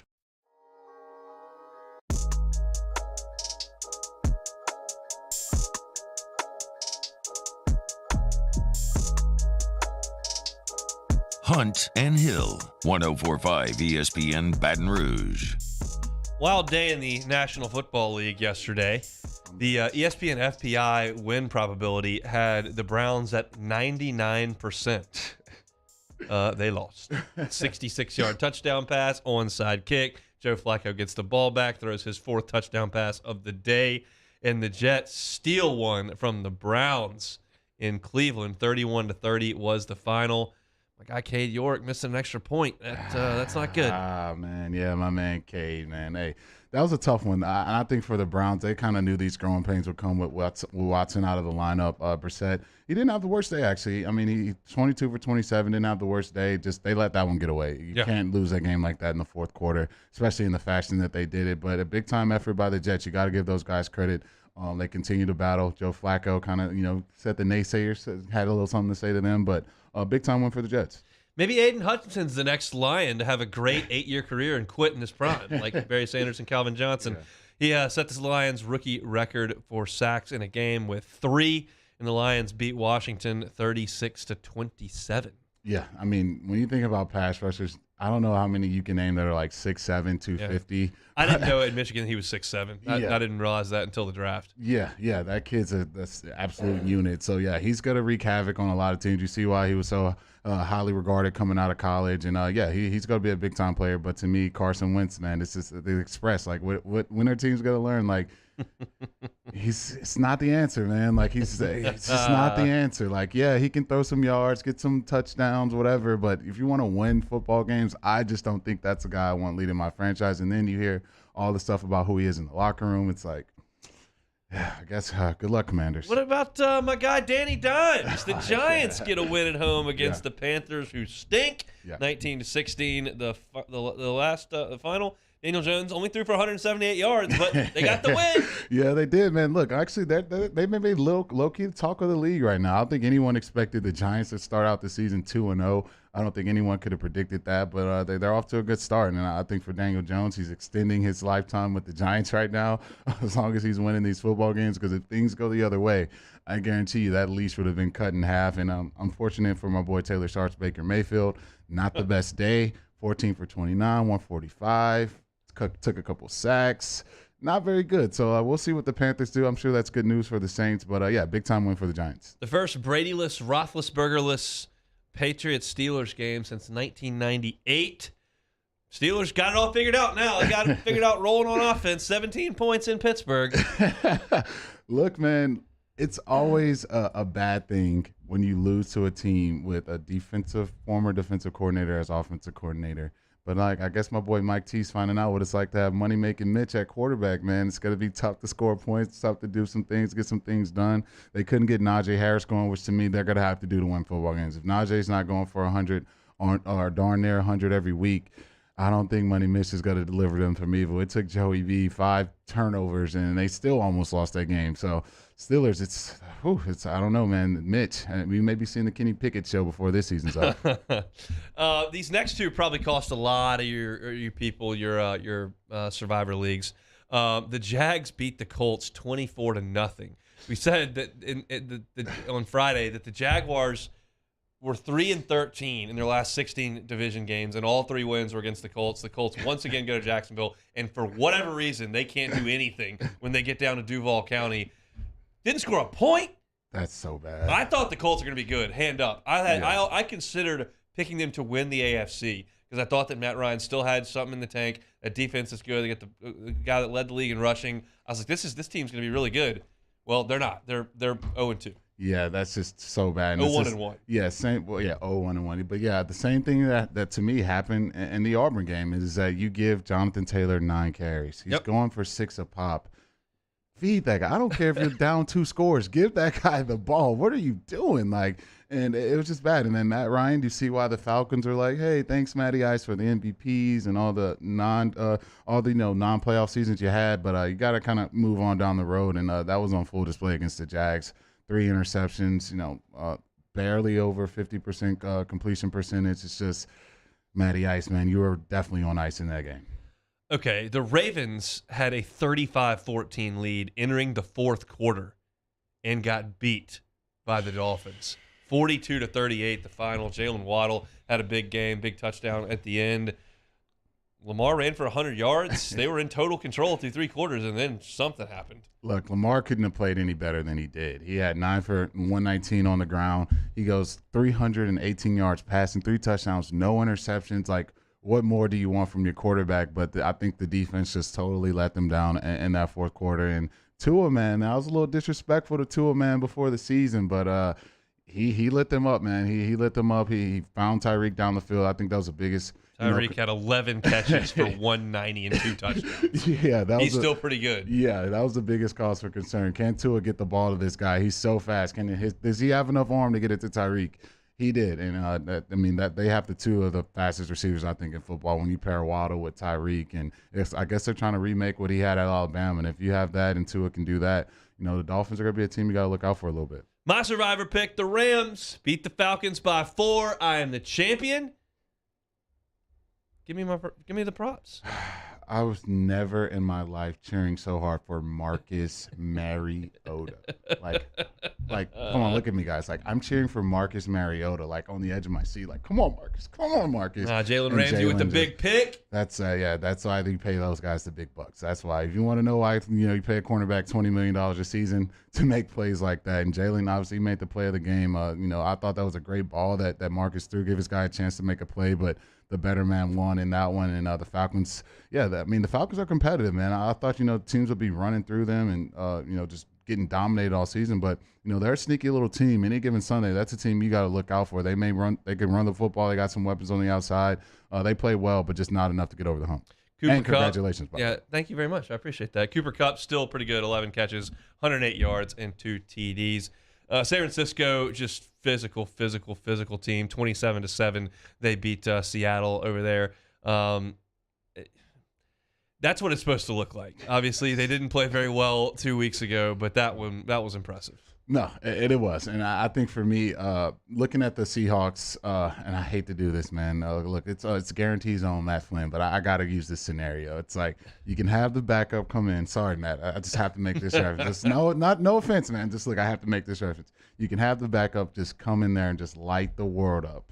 But do you want that guy starting for your program or for your organization for the entirety of a season? And I think that's kind of what the situation is with Geno. It's he can go out there on any given Sunday and light you up, but do you trust that guy to really lead your franchise? Are you going to go pay that guy to lead your organization? And I think it's going to look more like that for Geno as we go on forward here. I got to be real honest with you. I did not like what I saw from the Bengals yesterday. To go into Dallas and play a game against Cooper Rush, you are still, once again, through 2 weeks, allowing more sacks than anyone in the league.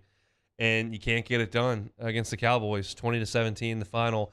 Bengals 0-2 and could easily be 2-0, but they're not.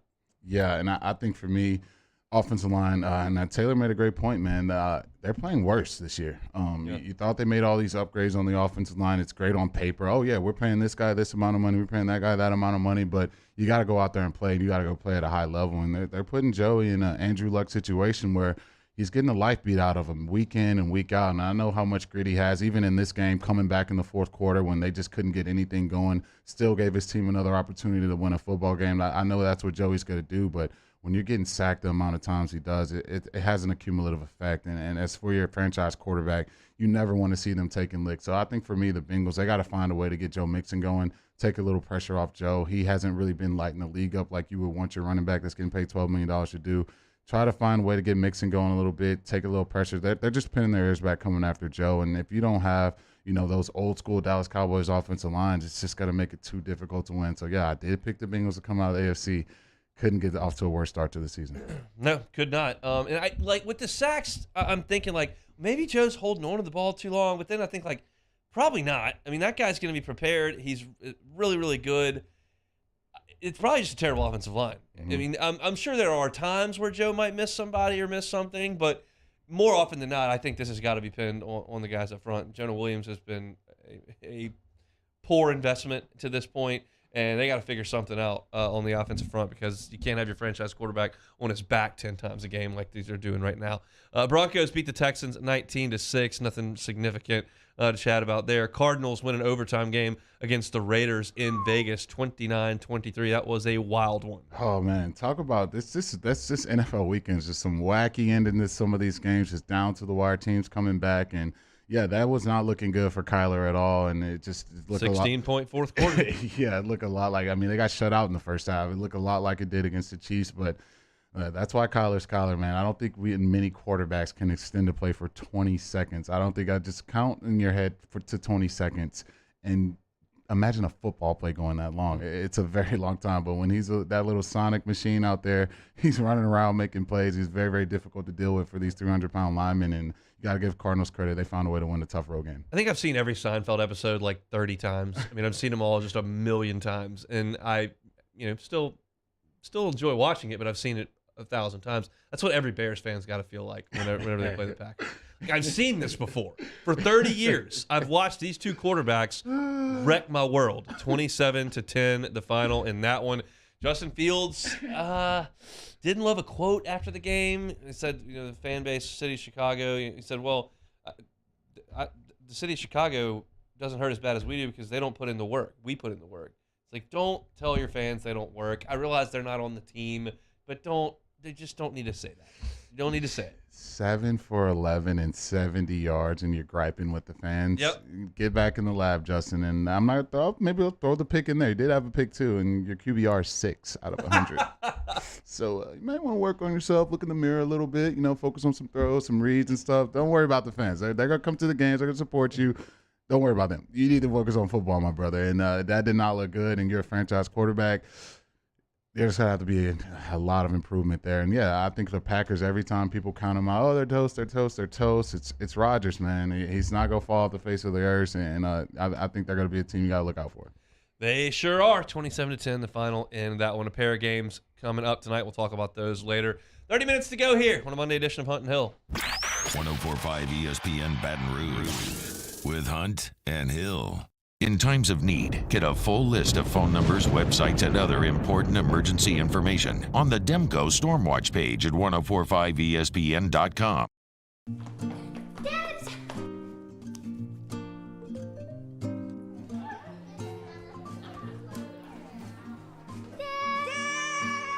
Kids have staked out their place at Ochsner Medical Complex The Grove, where more than 30 pediatricians and pediatric specialists are all conveniently located under one roof, so you can spend less time driving and more time keeping your kids well. Yes! It's no wonder kids call dibs at The Grove. Ochsner Health Center for Children. I've been doing business with Luba for 25 years. They're dependable, trustworthy. It's just the attention to detail with our clients. Our folks have years and years of experience. They're highly trained professionals, but many companies have that asset. What I'd like to think makes Luba a bit different is that we use those talents in a way that truly is dedicated to serving the needs of the folks who depend on us.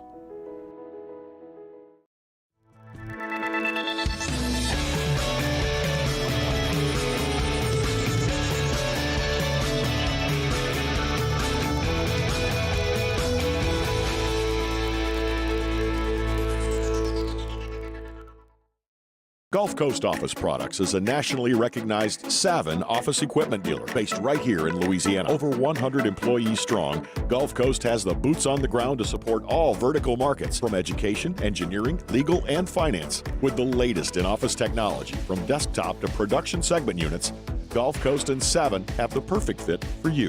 Call 225-756-2644. That's 756-2644 for Gulf Coast office products. ServiceMaster Elite create clean, disinfected work environments. As a local business, we take pride in serving the New Orleans and Baton Rouge areas. Our cleaning protocols follow CDC and OSHA standards for healthcare settings, offices, senior living, restaurants, and industrial plants.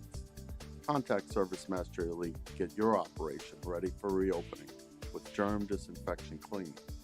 ServiceMaster Elite, the trusted choice in professional cleaning since 1996. They said I was small, weak, said my heart wasn't strong enough. But I showed them what heart looked like, again and again and again. Mom got me the right care, the right doctors with Blue Cross coverage. Don't let people tell you who you are. Show them the right card, the right care. Oh, hey, what's up? It's Big D and Bubba, 100.7 The Tiger Morning Show. We'd love for you to join us every weekday, 4 a.m. till 9 a.m. Yeah, everything you want in a show. Country music. We got laughs. We got celebrity in-studio guests. We just need you. Join us every weekday morning, 4 a.m. to 9 a.m., right where it all started. That's right. Louisiana's country station, 100.7 The Tiger. It's no secret. The best oysters in Baton Rouge are at Jolie Pearl Oyster Bar. Enjoy mouth-watering South Louisiana flavor and oysters from all over the country. And don't forget our nightly drink specials.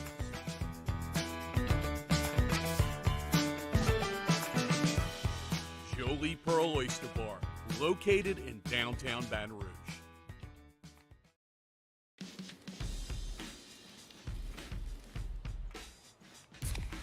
Light beer shouldn't taste like water. Miller. Moscona inviting you to join us for Monday's AFR, presented by Relief Windows. We'll recap LSU State. Tiger receiver Malik Neighbors will be with us. Cole Kublik joins us, and we'll recap Saints Bucs. It's AFR 3 to 6, 104.5 ESPN Baton Rouge.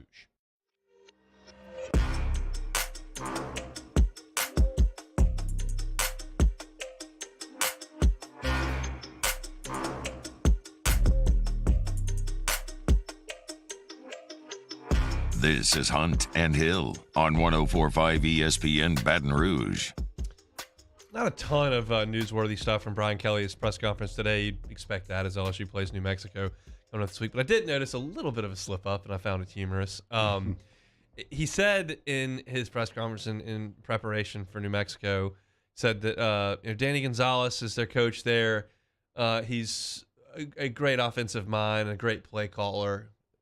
And I thought, wait a second. Didn't I just hear Goldie say he was a defensive coordinator? So I looked it up. Yeah, he's coached defense his entire career. DK said he's a great offensive mind, known as a great play caller.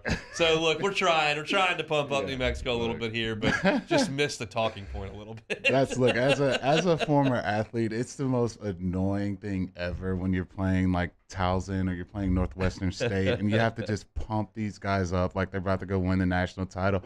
Oh, yeah, that guy had like 50 yards last week against Southern. Yeah, they scored. Like, dude, they suck. Like, it's okay. Like, they're not very good. But New Mexico State's defense, they got 7 turnovers last week. I guess they did get 7 turnovers. That is something you got to worry about a little bit. I don't think that's going to happen again on Saturday. Dude, no, man. Like, you just got to give coach talk, PC talk all week, man. It's just, it's the nature of the game. It just is what it is. He's trying to throw a little bouquet out there. Just didn't quite land the way that it was supposed to. But Danny Gonzalez and the New Mexico Lobos will invade Tiger Stadium for a 6:30 kick. We got the kick time for the Auburn game today, which is in 2 weeks. I was looking at the schedule. I was like, man, this has really got a chance to be 11 a.m. And I know all y'all hate 11 a.m. games, but the post-game show host likes 11 a.m. games. I can go to dinner or something after. Yes. I like it. It's selfish. I get it. And especially if it's on the road. You know, you're not taking away any of your tailgating time. But wasn't so lucky. LSU will play at 6 o'clock in Auburn, Alabama in 2 weeks. They're actually putting Ole Miss and Kentucky, which is going to be ranked 2 top 20 teams, at 11 a.m. right after game day, and then Arkansas and Alabama will be the CBS game. So Look, I think we'll get into this more as the week progresses, but is there something that you'll be paying attention to this week for this LSU team as they move into another bye game? Special teams. Okay. Special teams. Can I hammer the special teams again? Yeah, sure. Fire away. Yeah, we need to work on that right now. I think I'm really encouraged by the defense. Super encouraged, especially after watching them against Florida State miss all those tackles. Obviously, Major missed that one, but I think for the most part in that game, they did a lot better job tackling in open space. So not as worried about that. And then you got Armani Goodwin going in the run game against an SEC opponent, which is something that I love. So all the little things I was like, okay, we got to get this going. We got to do this. We got to do that. They're starting to slowly do those things, but special teams, oh my goodness, yeah, I don't know what to say about that. Like if you fix the punt team, then still got to fix the punt return. It's like you just got so many problems. It's just everywhere. So I want to see, them make those improvements. What adjustments is this coaching staff making in this New Mexico State? So when you do play Auburn, it's not still a big cause for concern as you play. I would like to get John Emery 15, 18 touches in the game on Saturday just to get him back into the rhythm of things because I think he can help. So I'm looking for that, and we'll talk about it a little bit more this week. 2 NFL games tonight, one at 6:15 on ESPN and one at 7:30 on ABC. First one's going to be the Titans in Buffalo to play the Bills. These are playoff teams from last year. The Bills got off to that unbelievable start on opening night. Now they'll have a super long week. They go from Thursday to Monday Night Football. Should be fresh, should be ready to roll. The line on the game is 10. Tennessee did not look very good in their opener, but Derrick Henry is ready to roll. What do you like on the number there? Yeah, that's the only scary thing about that number. That's a healthy 10 if you like the Bills, because if Henry gets going, which he has done against this defense, he's lit this defense up for 200 yards in his career before. That's scary, but Buffalo is at home, which is why I see you could feel that way. I think Buffalo will definitely win this game, but Henry is the factor that always gives you a little cause for concern. Have you seen the ketchup and mustard guy from Buffalo? No, I have not seen that guy. It's really, really bad. Right before the game, every week, at the tailgate's over, he gets a bunch of people to spray ketchup and mustard all over him. Just totally covers his entire body in ketchup and mustard. And then I guess he goes to the game. How? Not a good idea. Does he get thrown through a table too? Because that's like a weird thing. I'm sure he does. Yeah, they go through tables. Like, yeah. I played there a couple times in my career. That is the Bills Mafia. That's the most insane fan base you'll ever come across. You're getting the bird from the entire trip up to the stadium. You're getting the bird from every fan. They're throwing eggs at the bus. It's ridiculous, but hey, they love their Bills. It's the Bills Mafia. They're jumping from houses onto tables, which I don't think is a great idea. But hey, if you're Bills Mafia, that's what you do, baby. That is it. So I like everybody's going to be betting the Bills. I would probably just bet the Bills and lay the points. They're just really, really good, and they're at home, so I will take them. Very interesting game from Philadelphia tonight as well. The Vikings will play the Eagles. Eagles 2.5-point choice for the game in Philadelphia. You like that? You like Kirk Cousins? You like that? Oh my goodness, Kirk, Captain Kirk. Man, that's gonna be a good game. I think it's gonna be a good game. I think the Eagles' offense with the weapons they've added to help Hurts out in their run game. You always got to worry about their run game, but to me, the Vikings just have so much talent everywhere you look. You look at their defensive line, you look at their wideouts, you look at Dalvin Cook. They got so much. To me, you got the best receiver in football and Jets, baby. So yeah, I like the Vikings in this one. I want to see them continue to feed Justin. I think you have to do that week in and week out, and I think that's going to give the Vikings the best, access to win that game. I picked both these teams to win their divisions. The Packers did not look very good in week one, but kind of figured things out in the game last night. Vikings got off to a really nice start with a win, as did the Eagles. I will take the Vikings in this game as well on the road. Be a monster win for them as they try to jockey with Green Bay all season long. Yeah, no, that's going to be a battle. I think that's, looking at kind of Green Bay kind of bounce back and kind of figure out what they want to do. They're getting Aaron Jones going. Those teams are going to be right there into the thick of things to the end of the season to see who wins that division. I think I like Rodgers a little more. It's just hard for me to take Captain Kirk. But, yeah, those teams they're probably going to be in the race for that. So it's a double dip tonight for Monday Night Football. We'll come back, close out a Monday edition of Hunt and Hill. This is Hunt and Hill on 104.5 ESPN Baton Rouge. Bayou Ford, BayouFord.com. Check out the entire inventory online, BayouFord.com. They update that website each and every day as the inventory comes and goes. So give it a look a couple times a week. You got all the information there. They got your pricing. They got your Carfax. They got it all for your news cars and your used cars at BayouFord.com. Yeah, head over to BayouFord.com. They have the brand new, all new 2022 Ford Expedition Timberline. Has a Ready Lift 3 kit on there. Also, all new 2021 Ford F-150s. They're getting $14,000 off MSRP, including the Black Widow edition. Every single car comes with a million-mile powertrain warranty over there at Bayou Ford. Check out the website, BayouFord.com. Bayou Ford, they're going to do right by you. This week on DropBiscuit.com or wherever you listen to podcasts is our new series, Pops, the Louis Armstrong story. Pops is brought to you by New Orleans & Company. Check out NewOrleans.com and come visit New Orleans.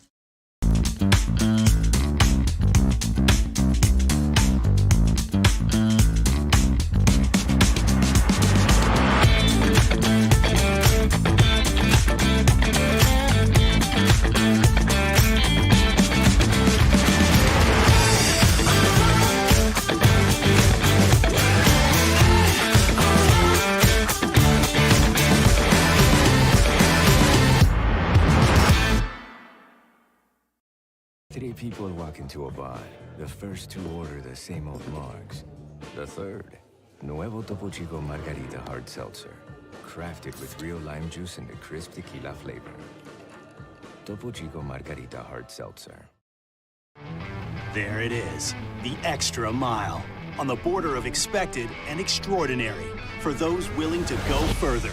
Like vans customized for work or play. With safety and tech to keep you connected. Supported by a 5-star sales, service, and finance team.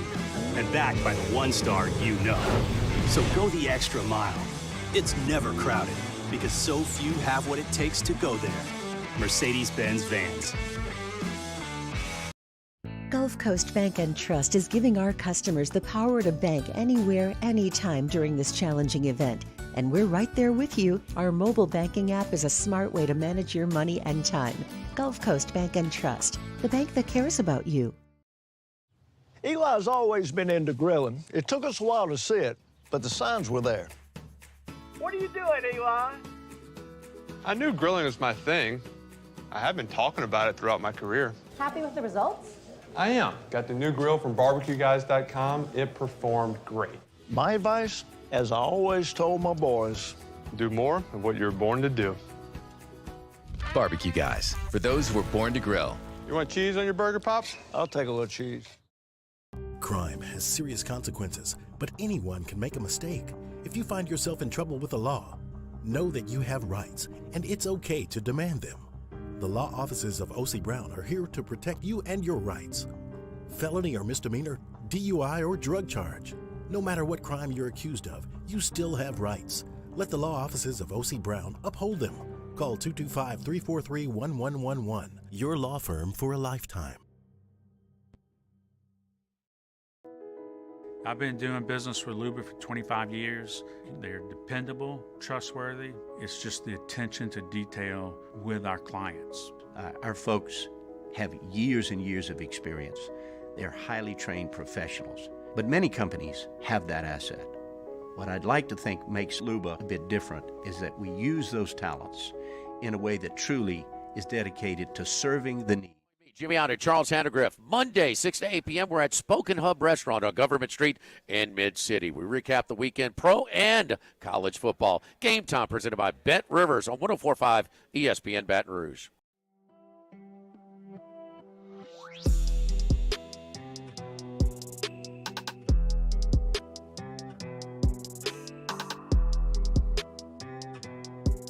Hunt and Hill, 104.5 ESPN Baton Rouge.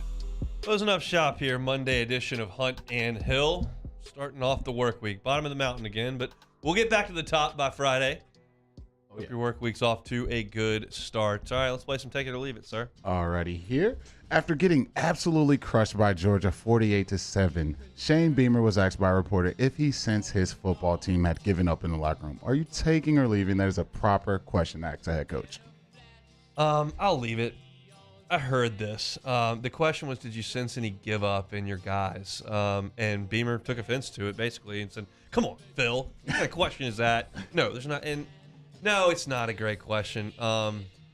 Is it totally out of line? No. You're trying to get a quote there.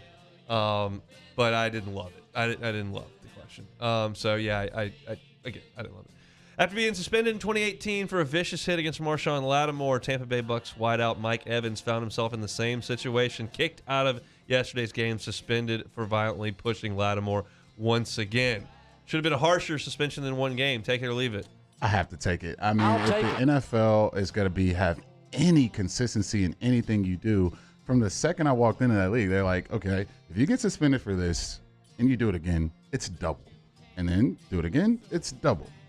Do it again, you're gone. And so it's like you do the same thing again and you just get 1 game. And it's like you're setting a precedent that, you know what, I can just go lay guys out.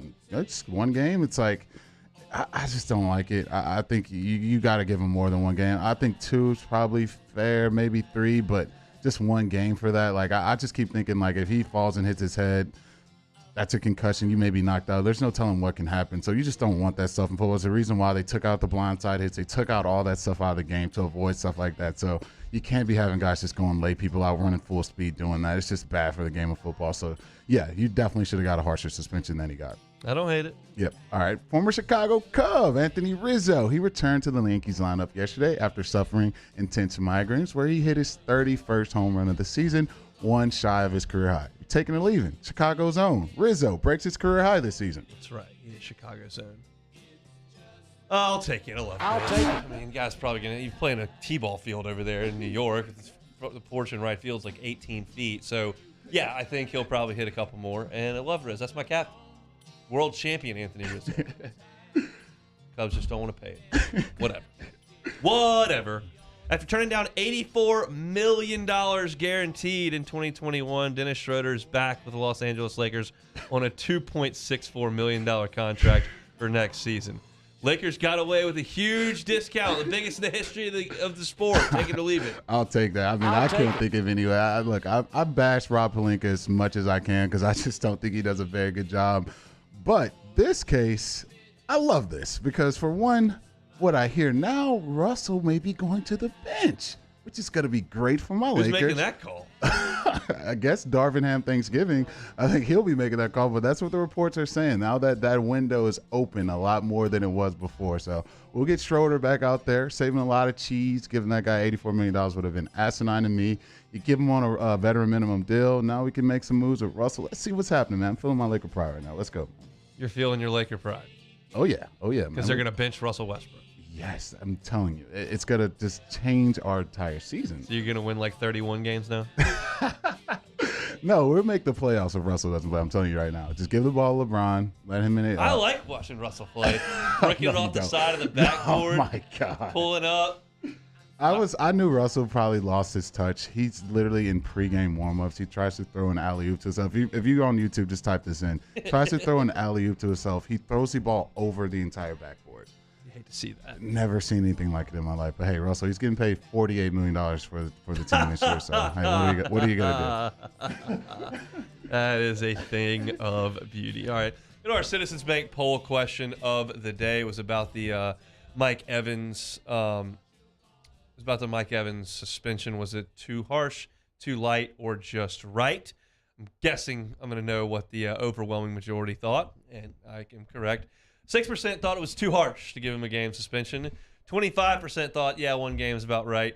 69% of y'all, nice, thought that it was too light. That's surprise, surprise. Who Dat Nation, not huge fans of Mike Evans. Yeah, no, they're never going to be fans of that guy. Like, yeah, I mean, obviously you don't like the Bucs to begin with, and then you got Bucs players just laying out your players. Like, I mean, come on, how can you find any joy in that? Now, fighting is real life, so we can't have that. But I love in sports when there's real hatred involved between the teams. It's not real life, and you shouldn't act like that in the real world. But on the field, in a game, I love when teams hate each other, and I think it's far less common in the professional world because guys are changing teams, your friends or whatever, as opposed to like schools and those natural rivalries that occur. And there's just no doubt the Saints and Bucs just hate each other, and I love every second. Yeah, no, they definitely do. And you saw all the Bucs getting in on the fun. I mean, maybe this is a Bucs thing. Every time they get a little win, Leonard's getting in on the fun. Devin White's getting on the fun. Just go on their Instagram. They're just having a ton of fun in the misery of the Saints' loss. But hey, to the victor goes the spoils, and the Bucs won. So hey, they can run their mouth. A couple people in the dome with Tampa Bay Jameis jerseys on. I'm like, I don't know who you pull for. I think you probably pull for the Bucs, but he doesn't play for you. In fact, he's on the other team that you're playing today. So maybe, I know jerseys are, are expensive, but we may need to get a new jersey or go with a T-shirt and not wear the Jameis jersey because he plays for the other team. Look, I've seen the people, they say that, let's say they have that Bucs Jameis jersey. They just get that, nice little duct tape, right? Whoever number 3 is or whatever James's number is on the team and keep it pushing, man. You can't be rocking the Jameis when he's playing for the other team. No. But obviously, you definitely see stuff like that. I saw the guy in front of me was wearing a Brady New England jersey. Yeah. Like, all right, whatever. Yeah, no, I've seen it all too. Like, I've seen teams like we saw the guy at the baseball game wearing another school's color. Was he wearing Tennessee stuff? It's like he was a Tennessee fan or something. I can't remember what happened with. Ooh, I chatted with Jay Johnson on Saturday.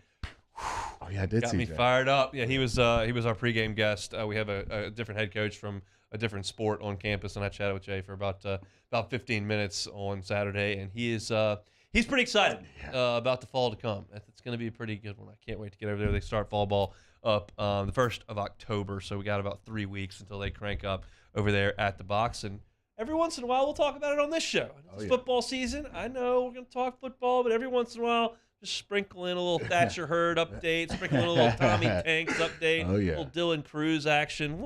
We'll get to it as time permits. All right, that'll do it here for a Monday edition of Hunt and Hill. We opened things up talking LSU and Mississippi State for the first 30 minutes, and we talked some Saints Bucs.